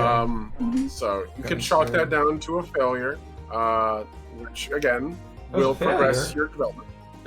Yes, because it was a contested roll. Oh shit! I got an. You saw what you were contesting. When you look back to the weasel shit behind you, it all seems normal. Anyway, back to the conversation. I forgot what you last said. I said that for a very long time, our kind of killed each other. Oh, right. Old world. Modi wants to repeat Yeah, that. basically, like, I would see we stop killing each other, and I think Modi would much rather, like, history repeat itself. And just implying that, like, I think that when we get there, she is going to have us very quickly establish dominance, and then just, like, probably try and, like, fucking do the shit that we always did. I mean, I don't know you well enough to trust that you're telling me the truth. For all I know, you would have us help you overthrow this Modi, and then you in turn would do the same to us. Why would I do that? Why would Modi do it? You don't know Modi. And I don't know you either. I'm a serpent hunter. Modi is a cold-blooded killer. She has eaten more kind of your kind in battle than you have probably seen in A little distracting to discuss this with all of my people's limbs around your neck. The irony is completely lost on Dukan, and he just kind of like looks up, like looks down at himself for a moment, and then like re-inclines his head at you, like, "I'm sorry, is this like offensive or something?" He doesn't say that, but he's giving you a look that says like, "I'm," like a very sarcastic look, basically. Well, what I'm saying is I don't trust any weasel to not want to do harm to my people at some point, whether for food or whatever other reasons your people have for killing us. Could have killed those two we brought in, but didn't. Hmm.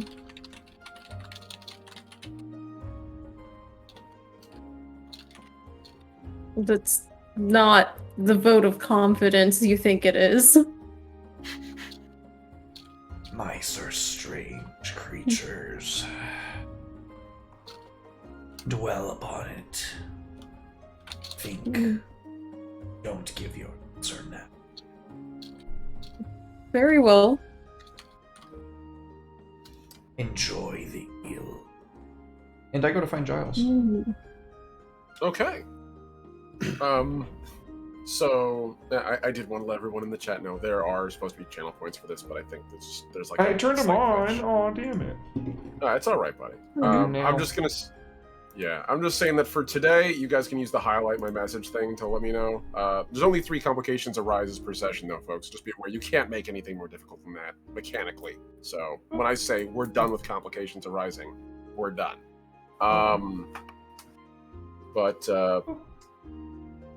Okay, they are there now. Sorry about that, folks. There you go. Now you folks can see it. Those top 3. So I Fate- remember opening it up, so I must have just turned off the D&D ones and not turned on the mouse guard ones. My bad. Don't worry about it. It's not a big deal. So yeah, there you guys go. You guys can see. So you can either add a give them fate. You can clear a condition which I don't think anyone is under a condition in the party, or you can add a complication. And well, you guys who watch this channel, you know what that'll do. So, so then, all right, Derek. As you sort of walk off very quickly, before that he leaves you, Natalie, you can see that Thom has been like peering around the tortoise. Sort of like the second that the weasel starts walking away, comes like sprinting up next to you and just sort of like goes, "You okay? Is everything going okay over here? I saw the big brute and I didn't want to intervene. It felt like it'd be kind of stupid to do so, but at the same time, look at the teeth on that. Are you sure you're okay? Oh, I'm not scared of that big bully. You're braver than I am. I'm scared shitless of him. It's huge. Got a snake on his head, like a snake hat. That's crazy. He's a big Mhm. boy. He may be a fierce fighter, but he's at least smart enough to know that trying something here would only end badly for him. So, can't really be scared of an animal behind a cage.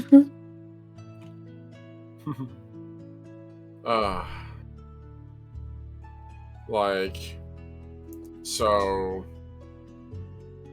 I would say that he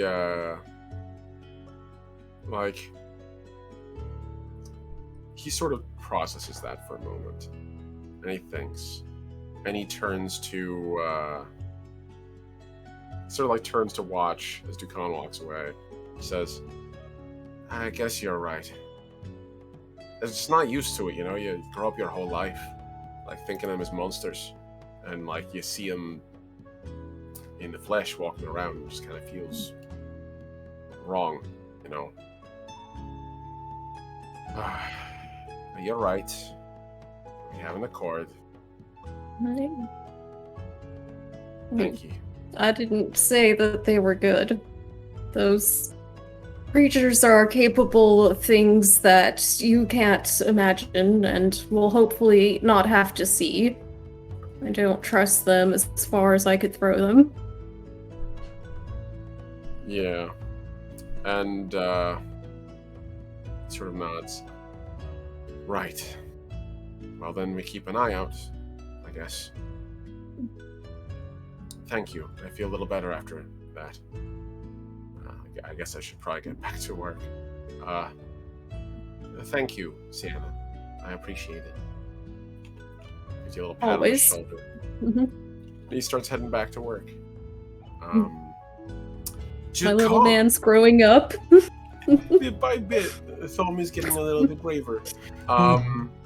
Exposure So therapy. Derek, you're on the way you're on the way to meet Giles. Giles, after you've met with the post mouse, where have you gone? Back. I mean, that's literally all he wanted to do for the day. He's literally just heading back to his barge, so he's probably gonna, run into people. Okay. That's fair. So, yeah, I think you're probably on the way back. And because you are one of those interposing ships between the weasels. He actually had to walk over your ship to get as far over as Sienna's raft was, as Sienna's barge was. So you probably would meet him as he's going further in. So I'm going to say you two probably meet on like a neutral ground ship. It's neither of your ships, I want to say. Yeah, just like Giles, as you get on board this one barge and they just finish reading off your titles. On the other side, you can see Dukan, this massive weasel, at the same time boarding this barge. And I leave this in your capable hands, you two. As soon as I see Giles, I just like push past whatever guard is there, and just like waddle over there, roll up this jerky, kind of like a scroll as best I can, and just the same thing I did with Scion, and just like hold it out to Giles, like.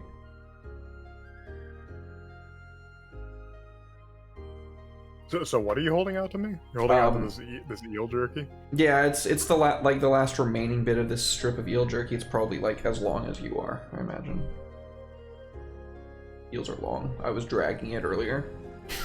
You just sort of Don't know check that. it and look at it.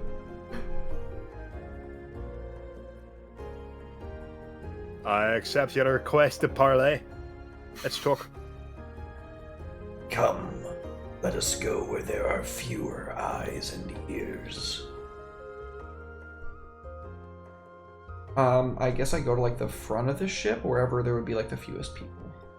Yeah, the barges are pretty big, and so like it's basically just a flat plank of wood, So the captain's little cottage in the back, and the tortoise is probably the busiest part. There's a couple of mice by the sails, but there's like a little area at the front and at the sides, especially at the sides, where there's like no one there.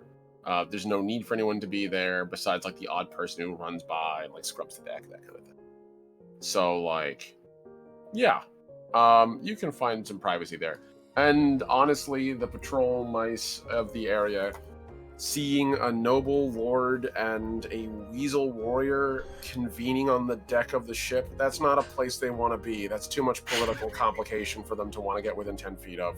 So, or, 20 centimeters of, metaphorically, for them. So they're going to just give you all a wide berth while you're doing your thing. You lead a people, yes. I lead multiple people, yes. And you care for their well-being. Is this a threat? Why 'Cause I does highly recommend it. everyone assume I'm threatening them all of the time? Because you have a certain manner of speech, lad, that expresses it in that way. So, what do you want? I think Modi will probably try to bring up the past, if you get my meaning. I would not see to such a waste of our kind's lives, nor yours.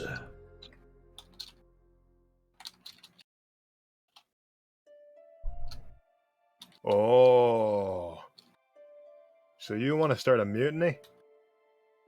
I like no fucking like hesitation, with no shame whatsoever. I just like shake my head up and down. Yeah, it's our way, And I take dude. it- It's our fucking way, man. And I take it that you want to be the one that takes over. Again, same exact head motion. What are your qualifications? It says he sort of just like put one hand on his hip and then had his other sword just like. Dukan is best weasel. No weasel to lead others than the best. Who's Dukan? I. Oh, And you're speaking in the Dukan. third person. Nice. Eccentric. I look down at your purple kilt and look back up at your face.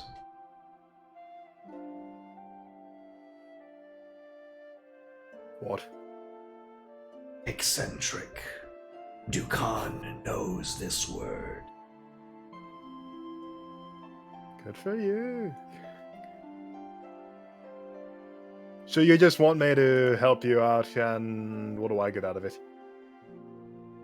Everlasting peace, trade, diplomatic relations. I'll owe you one. Implying peace wasn't something that was already going to be, there. I give a look back to the fucking weasel boat again, and like one of my eyebrows raises, and then I look back to you. Make me another scout check. Oh boy. Holy shit, this guy.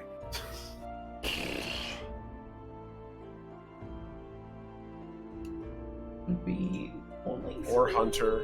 hunter, whatever works, either one. Okay. So I'll call it hunter and then roll an additional die, just because it's Okay. additional die. Ah, fuck. that's better. All right. I will say, if you'd like, you can add persona points. He would still have me on 6s even if I got another success. If you match or exceed the it's true. He would have you on 6s, but if you outright beat him in number of successes, the 6s won't matter. So I just need to burn like 2 persona points and get 2 successes, basically. Pretty much. Let's go. There's one. I did it. Can he do it? I did it. You did it. Dude, you totally Mhm. did it. What the hell? I did it. Okay. Nice. Didn't yeah. see that coming. No, I didn't. Mark that as a success, my dude. Oh yeah. So Ooh, that's a fucking rollover, boy. I level 5 hunter now. Let's You- go. yes, you are effective immediately. So any further hunter rolls are now made at that number. Ooh, and I'm 2 failures away from another level. Ooh! Nice. So, as you look back at the Weasel boat, things seem like they're pretty normal on the boat, but you can see back another boat, like one barge behind you, on the deck of like where you came from. You can see there's a mouse with a little hook for a hand, sort of chatting with the crew there, nonchalantly. And you become very immediately keenly aware that that is definitely the mouse that's from your boat. More importantly, that chatting conversation, haha, is very clearly just started and probably done for your benefit. He's not close enough to hear you, but he is 100% been telling you. Whether that's his own volition or orders, you don't know. But you suddenly realize this, and you flash back to like the past couple days, and you realize like you felt like you've been watched a lot, and this little mouse has been pretty close by every time you've been on your barge, and you've never really noticed him being off of it. But he has to go off that barge sometime. And now you're starting to second guess yourself going back as far as you set sail. How closely this little mouse has been watching you. Do you see that mouse? There's a lot of mice around there, lad. You're gonna have to be a bit more The one specific. with the hook hand.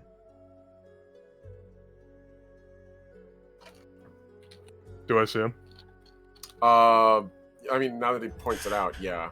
Like, over on the other boat, like, you can see there's a mouse with a very distinctive little metal hook for a hand. I do. Who is his master? I don't know. What do you think? Because I'm a mouse, I know all other mice? You don't? No. And I'm sure you don't know the weasel I cut the head off of 10, 20 years ago.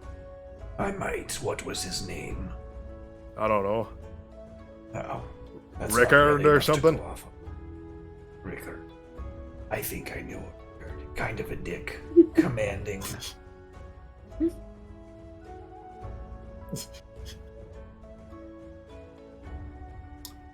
Yeah? I'm just going to put this out there, Derek. I will leave this up to you if you actually did know this weasel. Weasels are so familially connected that it is literally not impossible that you might have known a Rickard who has been murdered by this dude. It is entirely plausible that he is like I'm some gonna do a distant third GM cousin. roll of my nature, and then you can tell me if I know. Okay, that's fair. I approve of this. I killed a man named Rickard just to Oh, yeah. watch him die. Yeah, actually, Rickard is from another house. Not like a peripheral competitor house to yours. And yeah, Rickard was a dick. He was known to routinely hunt mice in the north, frequently bring pelts back. Probably why Wolfram ran across him and murdered him stone dead. So, like, Good riddance. if it weren't for that, then it would probably be during the war. But like, he was always a bit of a braggart until one day he just didn't come home, and everyone assumed he'd just been killed by a mouse, as occasionally happens, or like a fox or a hawk or something. Ran afoul of an owl. Travel is dangerous even for weasels. Good skull to claim. Big mouse. I didn't claim no skull, I just cut his head off. I don't walk around wearing ornaments of my enemies. I wouldn't want to honor him like that, would I? You honor yourself. Aye. Do not think you have to answer now. If you need time, dwell on it. You will come to see the truth. All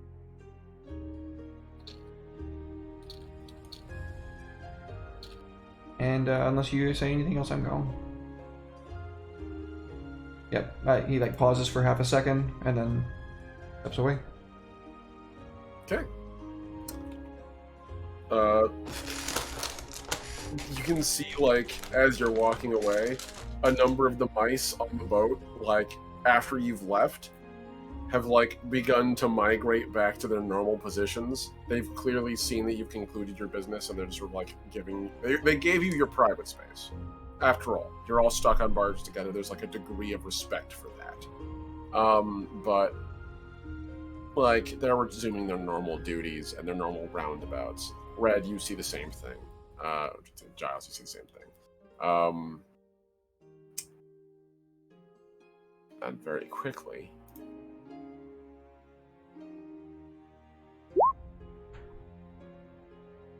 Okay.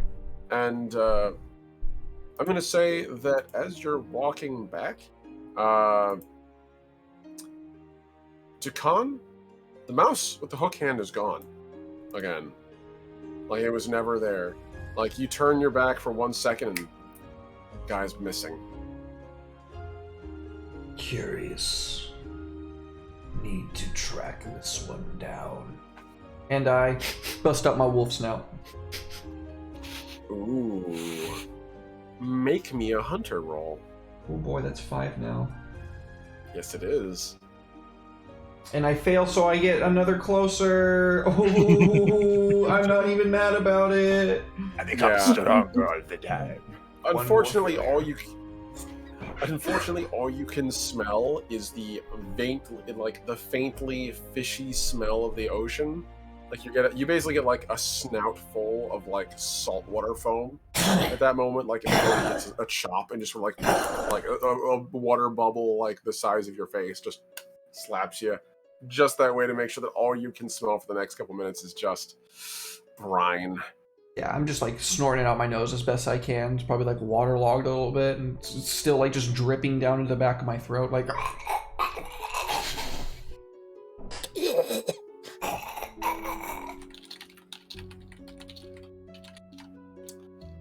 with that, the mouse is gone. So, Off you go. Away, my boy. So, does anyone else have any plans for today? Besides what has happened so far. Dukan, where do you go from here? Same thing goes for you, Giles, and you, Sienna, since all three of you have been sort of roped into this. Well, I didn't really agree to anything, and I didn't really, Yeah, no, I'm just gonna go back to my ship and make sure those two are gonna get trained. Okay. Jeffrey and Janny, as I'm going to call her. Very fair. Sienna, what about you? I drop off some of that eel jerky to Tom, and then go and probably just kind of think things over. Alright. Thom is grateful for the jerky, and it does help, like, clear him up a little bit. I'm gonna make him a health roll. Hopefully he does a little better. He does do better. Yay. He's on the mend. He's no longer mechanically ill. He's still a little green around the gills, but it's not affecting him, like, physiologically. So no debuffs to his stat line. Hooray. As he just sort of sits there, like, snacking on that. And okay. So, Giles, you're on the way back. And your crew's kind of doing all their usual thing. Like, it's not too extreme what's going on board. It's been a pretty quiet day, all things considered. You can see that Janet and Jeffrey are both kind of going about the deck. Literally swabbing it right now with a pair of, I would say mops, but it's more like Q-tips that are to a mouse the size of a mop going at it. So, like, yeah, it's pretty quiet for the most part. And as far as you go, my friend Dukan, yes. your trip back is pretty quiet. And when you get, I'm assuming, do you go back straight to your boat? Yeah, my plans are to go, like, probably double check that the leather straps on my new helm that counts as heavy armor has cured.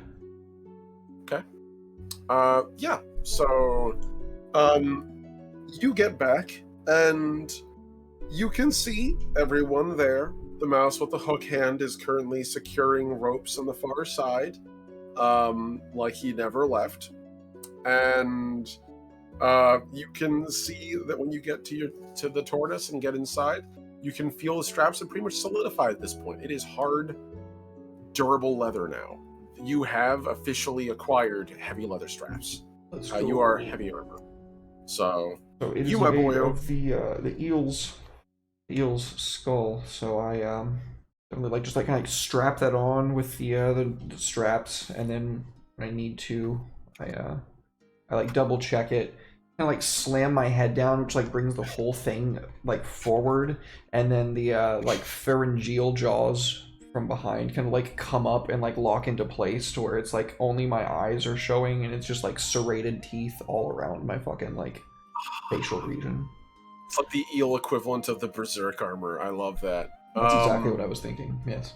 I love it 100%. See, So with how often that hook mouse shows up, I guess we can say he's not playing hooky. Hey. I love it. Cancel Boo. me on Twitter. Yeah, no. Fucking So ableist. you have. Oh, please, you're fine. Mouse totally revels in his super awesome hook hand he got in battle. Absolutely shows it off every chance he gets. This mouse polishes that thing into a mirror sheen. So like, Derek, you will now have like the equivalent of, or at least the weasel equivalent of full plate, combined with your chainmail that you have access to, and the leather like straps you have. They cured like an additional bunch of leather for you. And on top of that, your giant leather shield you also have, because you have a lot. Your character's basically in like full leather armor, which again, for a weasel, compared to like a mouse, yeah, that's heavy armor. Oh yeah. I think even one of the other weasels nearby would just like be peeping his head in through one of the holes below, watching as you're like getting dawned up. Just like give a little low, appreciative whistle before he disappears into his burrow below. So like, looking good, buddy. I like look up at like who the fuck, and kind of shrug. Satisfied that my new armament works, I like make the helmet like go back, just like rocking my head backwards instead of forwards, and it like undoes and like sinks backwards. And Dukan feels prepared for what is inevitably to come at some point, because as I know, she's way bigger than me, so my mobility is not going to mean shit. I need armor. It does provide. This is a narrative game, so there are benefits to things like being more nimble or being more heavily armored. So never discount this. One of the perks of having a more narrative, story-driven combat system is I can reward players for being distinct and different from each other, even in ways that don't necessarily mechanically benefit them. So It's easy to switch at the drop of a hat too. very true. I love being distinct and different, Tia. Put that on my epitaph. I love just playing a different aspect of Guts in every tabletop that I play. No, I'm just kidding. I mean, For example, I'm playing Scottish Guts. God damn it! I am not playing Guts. Sorry if I was a little berserk out there. Berserk here I am. 1997. 1997. And here I am, so uncultured that my mind just went. You guys keep saying guts, I just keep hearing, do you have it? Like in my head. For all you old Nickelodeon fans, you know what I was referencing. You're a sad man. Oh man, come on! Everyone wanted a piece of that aggro crag when we were a kid. Let's not lie to ourselves. I don't know what you're talking about. Oh god, you are too young. I forgot about that. I mean, So, yeah, I'm going to say that at this point, the day has come to a reasonably, like, it's almost to an end. And after a little while, you hear a clamor coming from the very forwardmost parts of the expedition. Like a slow, like, collective roar of interest. anyone who looks to the fore of their ship will see what the commotion is about, which is the fact that you can see land appearing on the horizon. Yo. So you guys have been Lanto. Hey, that's not PC. We can't say that anymore. we We have to say land sex worker now. Okay, we gotta be more. Terrain sex worker. Ah, Terrain sex worker. That said, no, but you can in fact see All the sun. terrain sex worker. I mean, Also I'd hope plural. they would be. But you can, in the distance, see the shape of land beginning to dot the horizon. At first, islands, and then a land mass slowly moving out of the sea foam in the distance. And as night begins to fall, you guys will probably be hitting land in the morning. Let's go. So- Nice. We did it. We're home. Not You quite, didn't though. die, and the weather didn't kill you, and I'm not gonna lie. You're welcome. Mhm. Yes, you should thank her because I was going to hit because I'm also we're pulling this session to an end, by the way. Just so Okay. you guys know. I was getting a Godskin duo queued up. Talking about should this let was me, some sideways shit. You should let me Unless- do the weather sense check next time. I will say it did save the party because I was going to throw you guys with a blight, and that Jesus. would have affected your food supplies. So that weather sense contained it to a small batch of eggs, Oh, and that's not good. like a full-on bacterial infection of all your water. So Only your That's what I- companions suffered, Natalie. Isn't that nice? They didn't We suffered so the rest of the ship didn't have to. I took a food poisoning for Preston. So, with 5 that, dozen eggs. I think we can sort of we can wind this down to the final step of the session. So we're going to get into the rewards section, and we're gonna do this a little bit early because we have more that's going to happen the next session, and I want to do that on a fresh session, not pull it at the very end. So, let us begin with our rewards. First off, I want to give we have the MVP, the workhorse, and the embodiment. Let's go. Derek, I have to give you the embodiment today. Yay, that's what I wanted. Your character is actively working towards their nature as being a weasel, and not just any weasel, but a duplicitous, ambitious weasel who's going to totally try to overthrow their lord. And you did expose yourself to some real political risk today. Just bringing this stuff up is a great way to get yourself killed. Yeah, it didn't So- occur to me until afterwards, to be quite honest with you. I was like, oh yeah, treason is like punishable by death. I mean, in Weasel society, it's so commonplace that, like, you know, it's kind of expected almost. It's very much a Starscream Megatron kind of thing of I'd be offended if you didn't try to kill me on the regular. But at the That's fair. same time, like, Modi is also a different beast than your average Tunnel Lord, as you have noticed. He's fucking And huge. Yeah, like most Tunnel Lords are big, and she's pretty big too. Like she fits in that ballpark. But where most Tunnel Lords are content to be political operatives and only commit to battle in the fanciest, showiest, safest way possible, that they're just there to reap glory and not risk, Modi seems to lead from the front and slay from the front. To be honest with you, as a fellow 40k player, she gives you a very strong commissar leadership kind of Right, vibe. yeah. So Tunnel Lords are like- only so big because they get all the fucking food, though. That's the thing, right? Oh, So I just absolutely, need to yeah. start carbo loading, is what I'm hearing. Pretty much. You gotta hit the gym a little bit, you know, do yourself a little CrossFit. gotta So store next some lines session of that. goals, gains with his. Yeah, you gotta store some lines of whey powder, you know. Yeah. Get swole. So I will say, in addition to that, you also did accomplish your goal. You did reach out and establish at least the beginnings of political alliances across the fleet. So whether or not these party members will act on it or not, you don't know.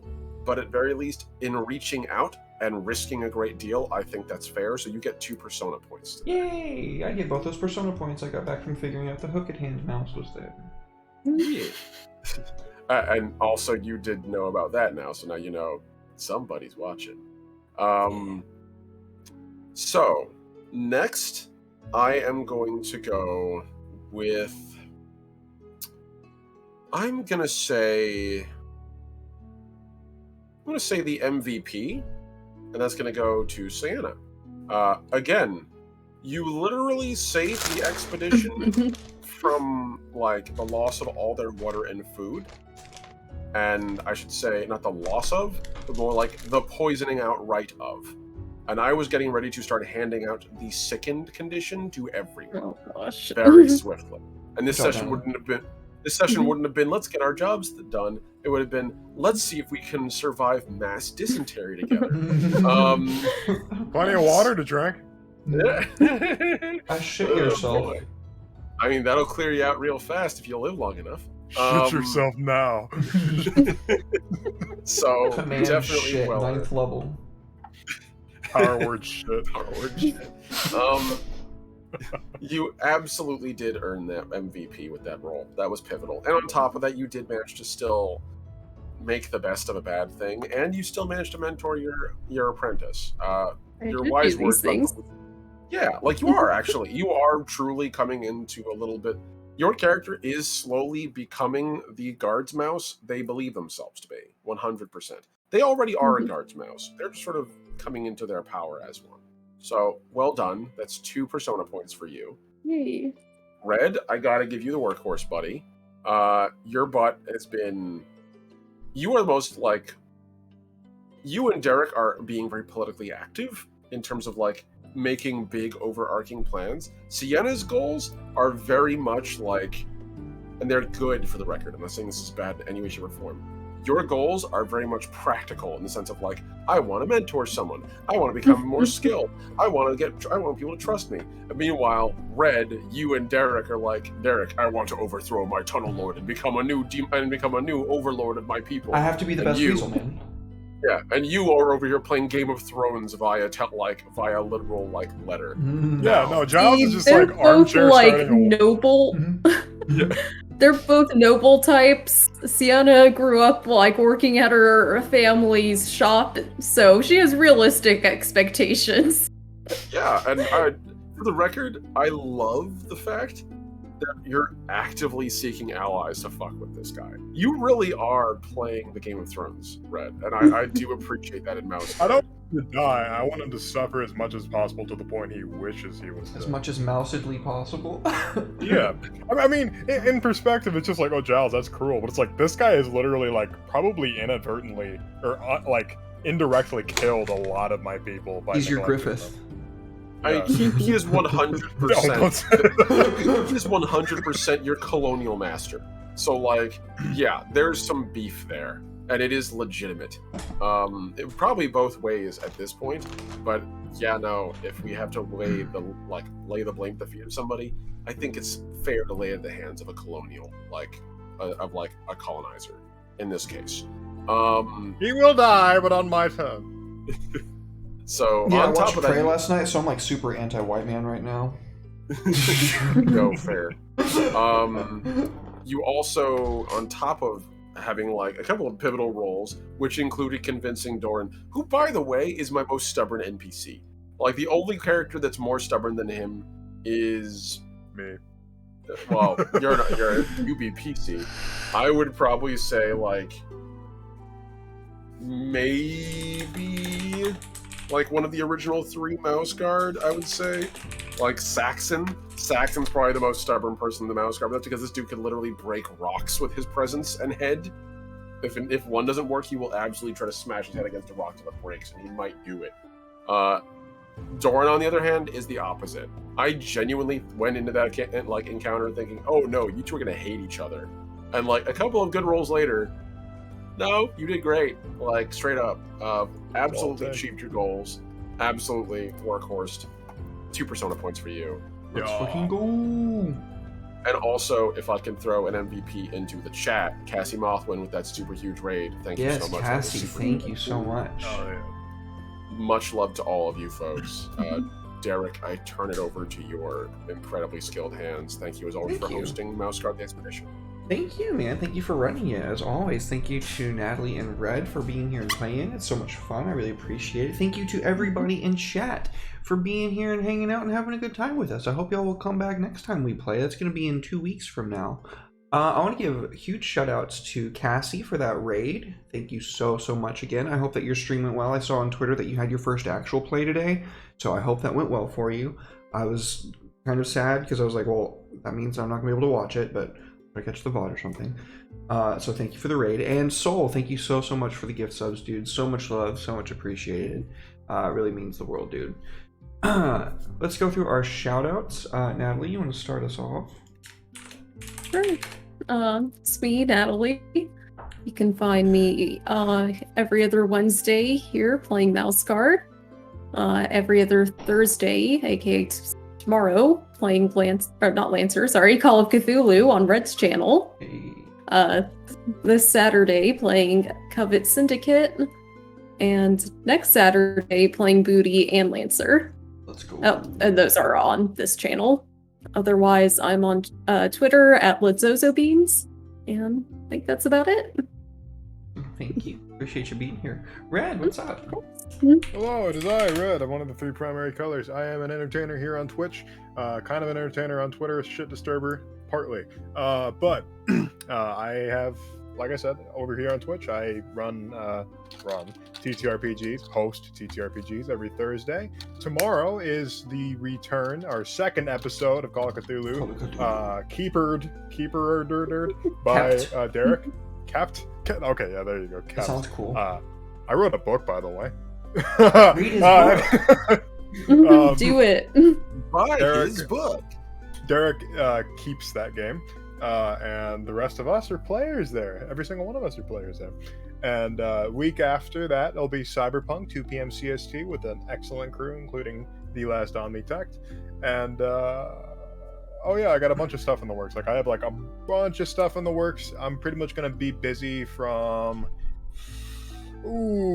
start of September to the end of the year. So, yeah, I'm writing, like, 2 books. Ooh, Lord.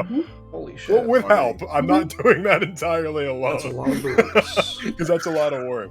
I am going to be writing, a little spoiler, I am writing a sci-fi novel for my personal novel. So, Okay. science fiction is something I've always, like, dearly loved. I grew up with Star Wars. It's actually, I had science fiction before I had fantasy. So Star Wars is my first love in the fantasy field, and then I eventually moved into like Dungeons and Dragons and Lord of the Rings, but sci-fi calls to me. That's awesome, dude. Yeah. Thank you for having me as usual. Thank you for running this awesome game, Omni, and I'm very thankful to have an excellent play group like this that I genuinely look forward to sitting down with every week. Dude, right? I think about that all the time. I'm like, man, don't fucking It's been a long time since I've had a play group where I'm just like, damn, I can't wait to sit down and fucking do shit. I'm like anxious all week. I'm just like, yes. Every time I think of it, like, here's all the things that I want to do. Like, I've been thinking about what Bond's going to be doing during this next session at Covet Syndicate. Like, Can't wait. Dude. I think about it all the There's a time. chemistry here that's so good. It's For so real. good.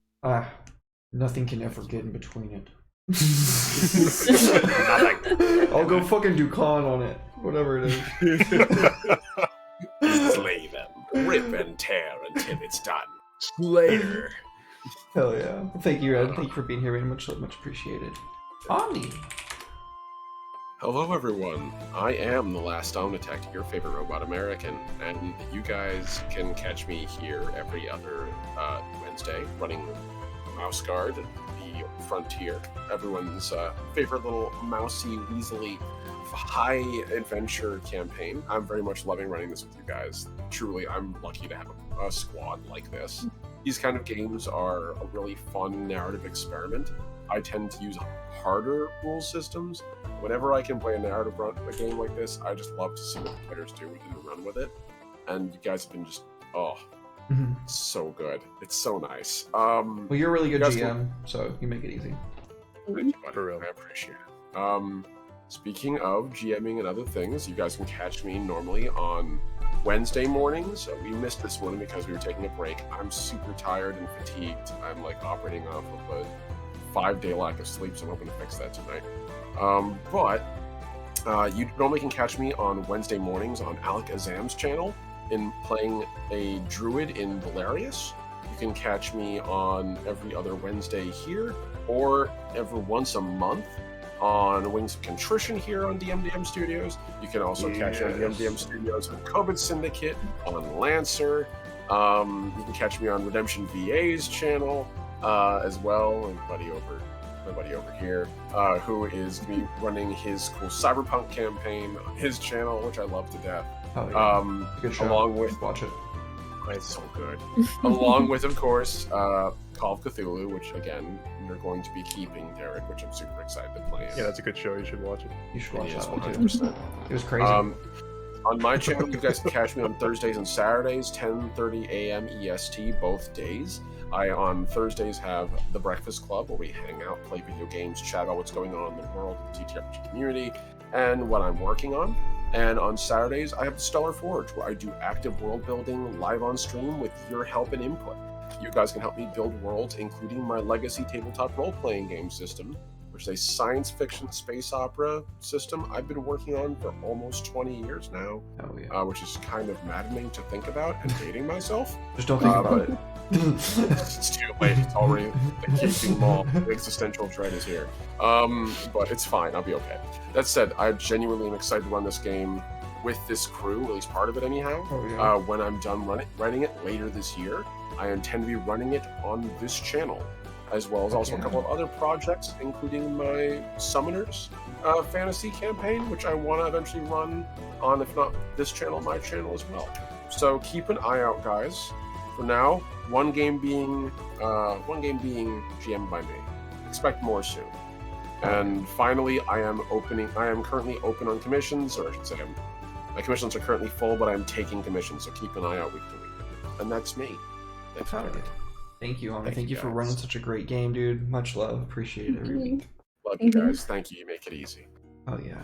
If you enjoy the music that you heard during the session, you can click that link there. It is Vinsvept on YouTube. All of their stuff is basically free to use. If you're a great creator, all you have to do is really just like shout them out and provide links and stuff. So check them out. They're wonderful. They provide fantastic stuff, as you have heard.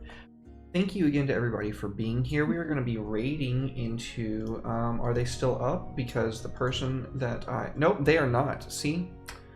That is a good thing that I did not raid into somebody that was closing down their stream, because I did that last time. I don't want to do that this time. We're going to be raiding into Party of 2 RPG, so stick around. They are some wonderful people, and we want to. Oop, nope, you can't just slash Party of 2, Derek.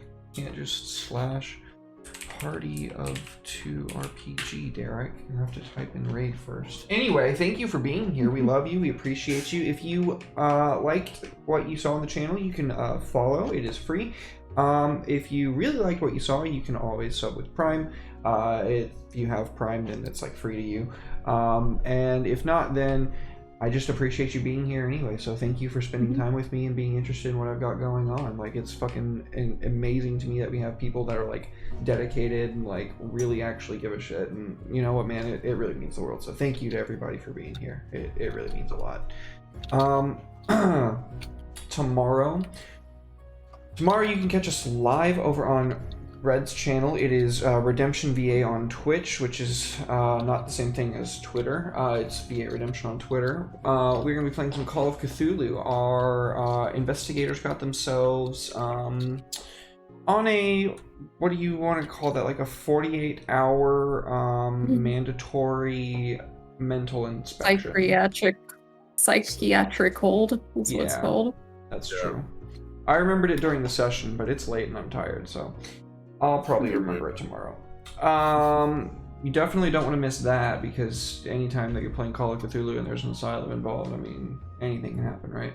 On Friday, Saints and Sinners Sequence 2 begins. It is going to be a rip-roaring good time. I cannot wait for that. It is a Runners in the Shadows actual play, which is like Blades in the Dark, but it's a cyberpunk mixed with like magic and all kinds of crazy shit in Seattle in like 2551.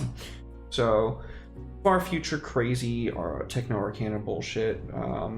All from the weird corners of my mind and the ether that me and the players kind of pull from, because it's most all improv. It's a lot of fun. You don't want to miss that if you like that kind of thing. On Saturday at 12:30 p.m. Central Standard Time, I believe we are playing Blood War. That is hosted by Ampersand D20, our good friend Paul from across the pond. He's a great guy, and we have a good old time on that. on Saturday at 6:30 p.m. Central Standard Time. Covet Syndicate. We just got done with a war, so we've got some downtime to do. The Covet Syndicate being like rebuilding their, their new town of Silkwater and recovering from everything, and then, furthering their own ambitions before they set off on an adventure that's going to see them gone from their domain for a little bit. So that's fun. I love downtime sessions. I don't know if they're as fun for people in chat as they are for like me, literally seeing my world get to like be inhabited and like, spread out and like fucking lived in and developed a bit more. That's like literally my favorite thing about the game and playing with these wonderful people. I feel like that's probably why we all bounce off each other so much, is because we all love doing that in each other's campaigns. Probably. We have a tendency to do that a lot. I'm rambling. Sunday at 2 p.m. Central Standard Time, Vampire the Requiem featuring your boy Andy of Lost Haven Art, otherwise known as the wonderful person who created the art that I was able to give Ted for completing the Curse of Strahd campaign on Monday. If you missed that, you can check the VOD on YouTube. If you liked the art that you saw on that, you can get prints or whatever available through my Redbubble, which I think is linked on my Twitter. I don't know. I don't really advertise merch enough. I don't have enough to advertise, but I plan to fix that. I'm working on fixing that. I'm workshopping some ideas, and they look fucking fantastic right now. So be on the lookout for that.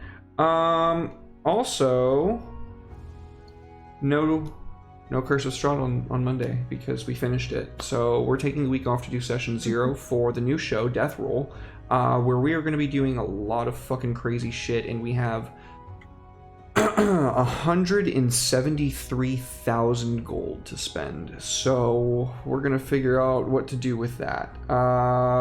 Because that's how much gold is in Barovia. Wow. In case you didn't know. That's just I gold.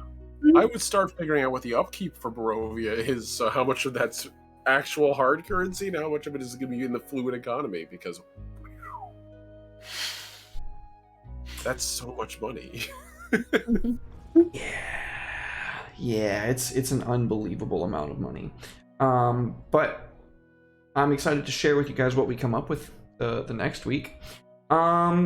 And yeah, no stream on Tuesday, but next Wednesday, if you haven't noticed, I've been going in like cycles of weeks when I've been doing these things now because we have so many goddamn shows.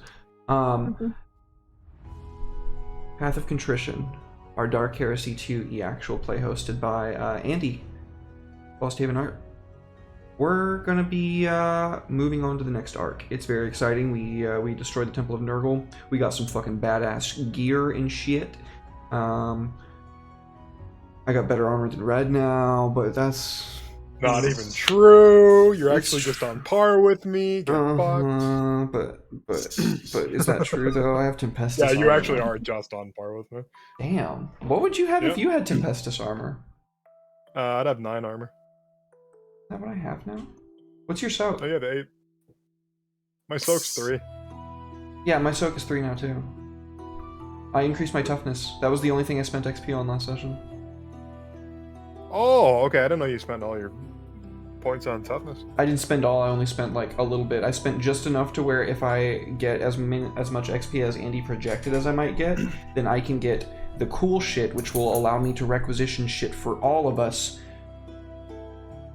and like almost never fail. Probably it's like a coin flip, but it costs. Give me another nothing. hotshot las gun, and we'll call it even.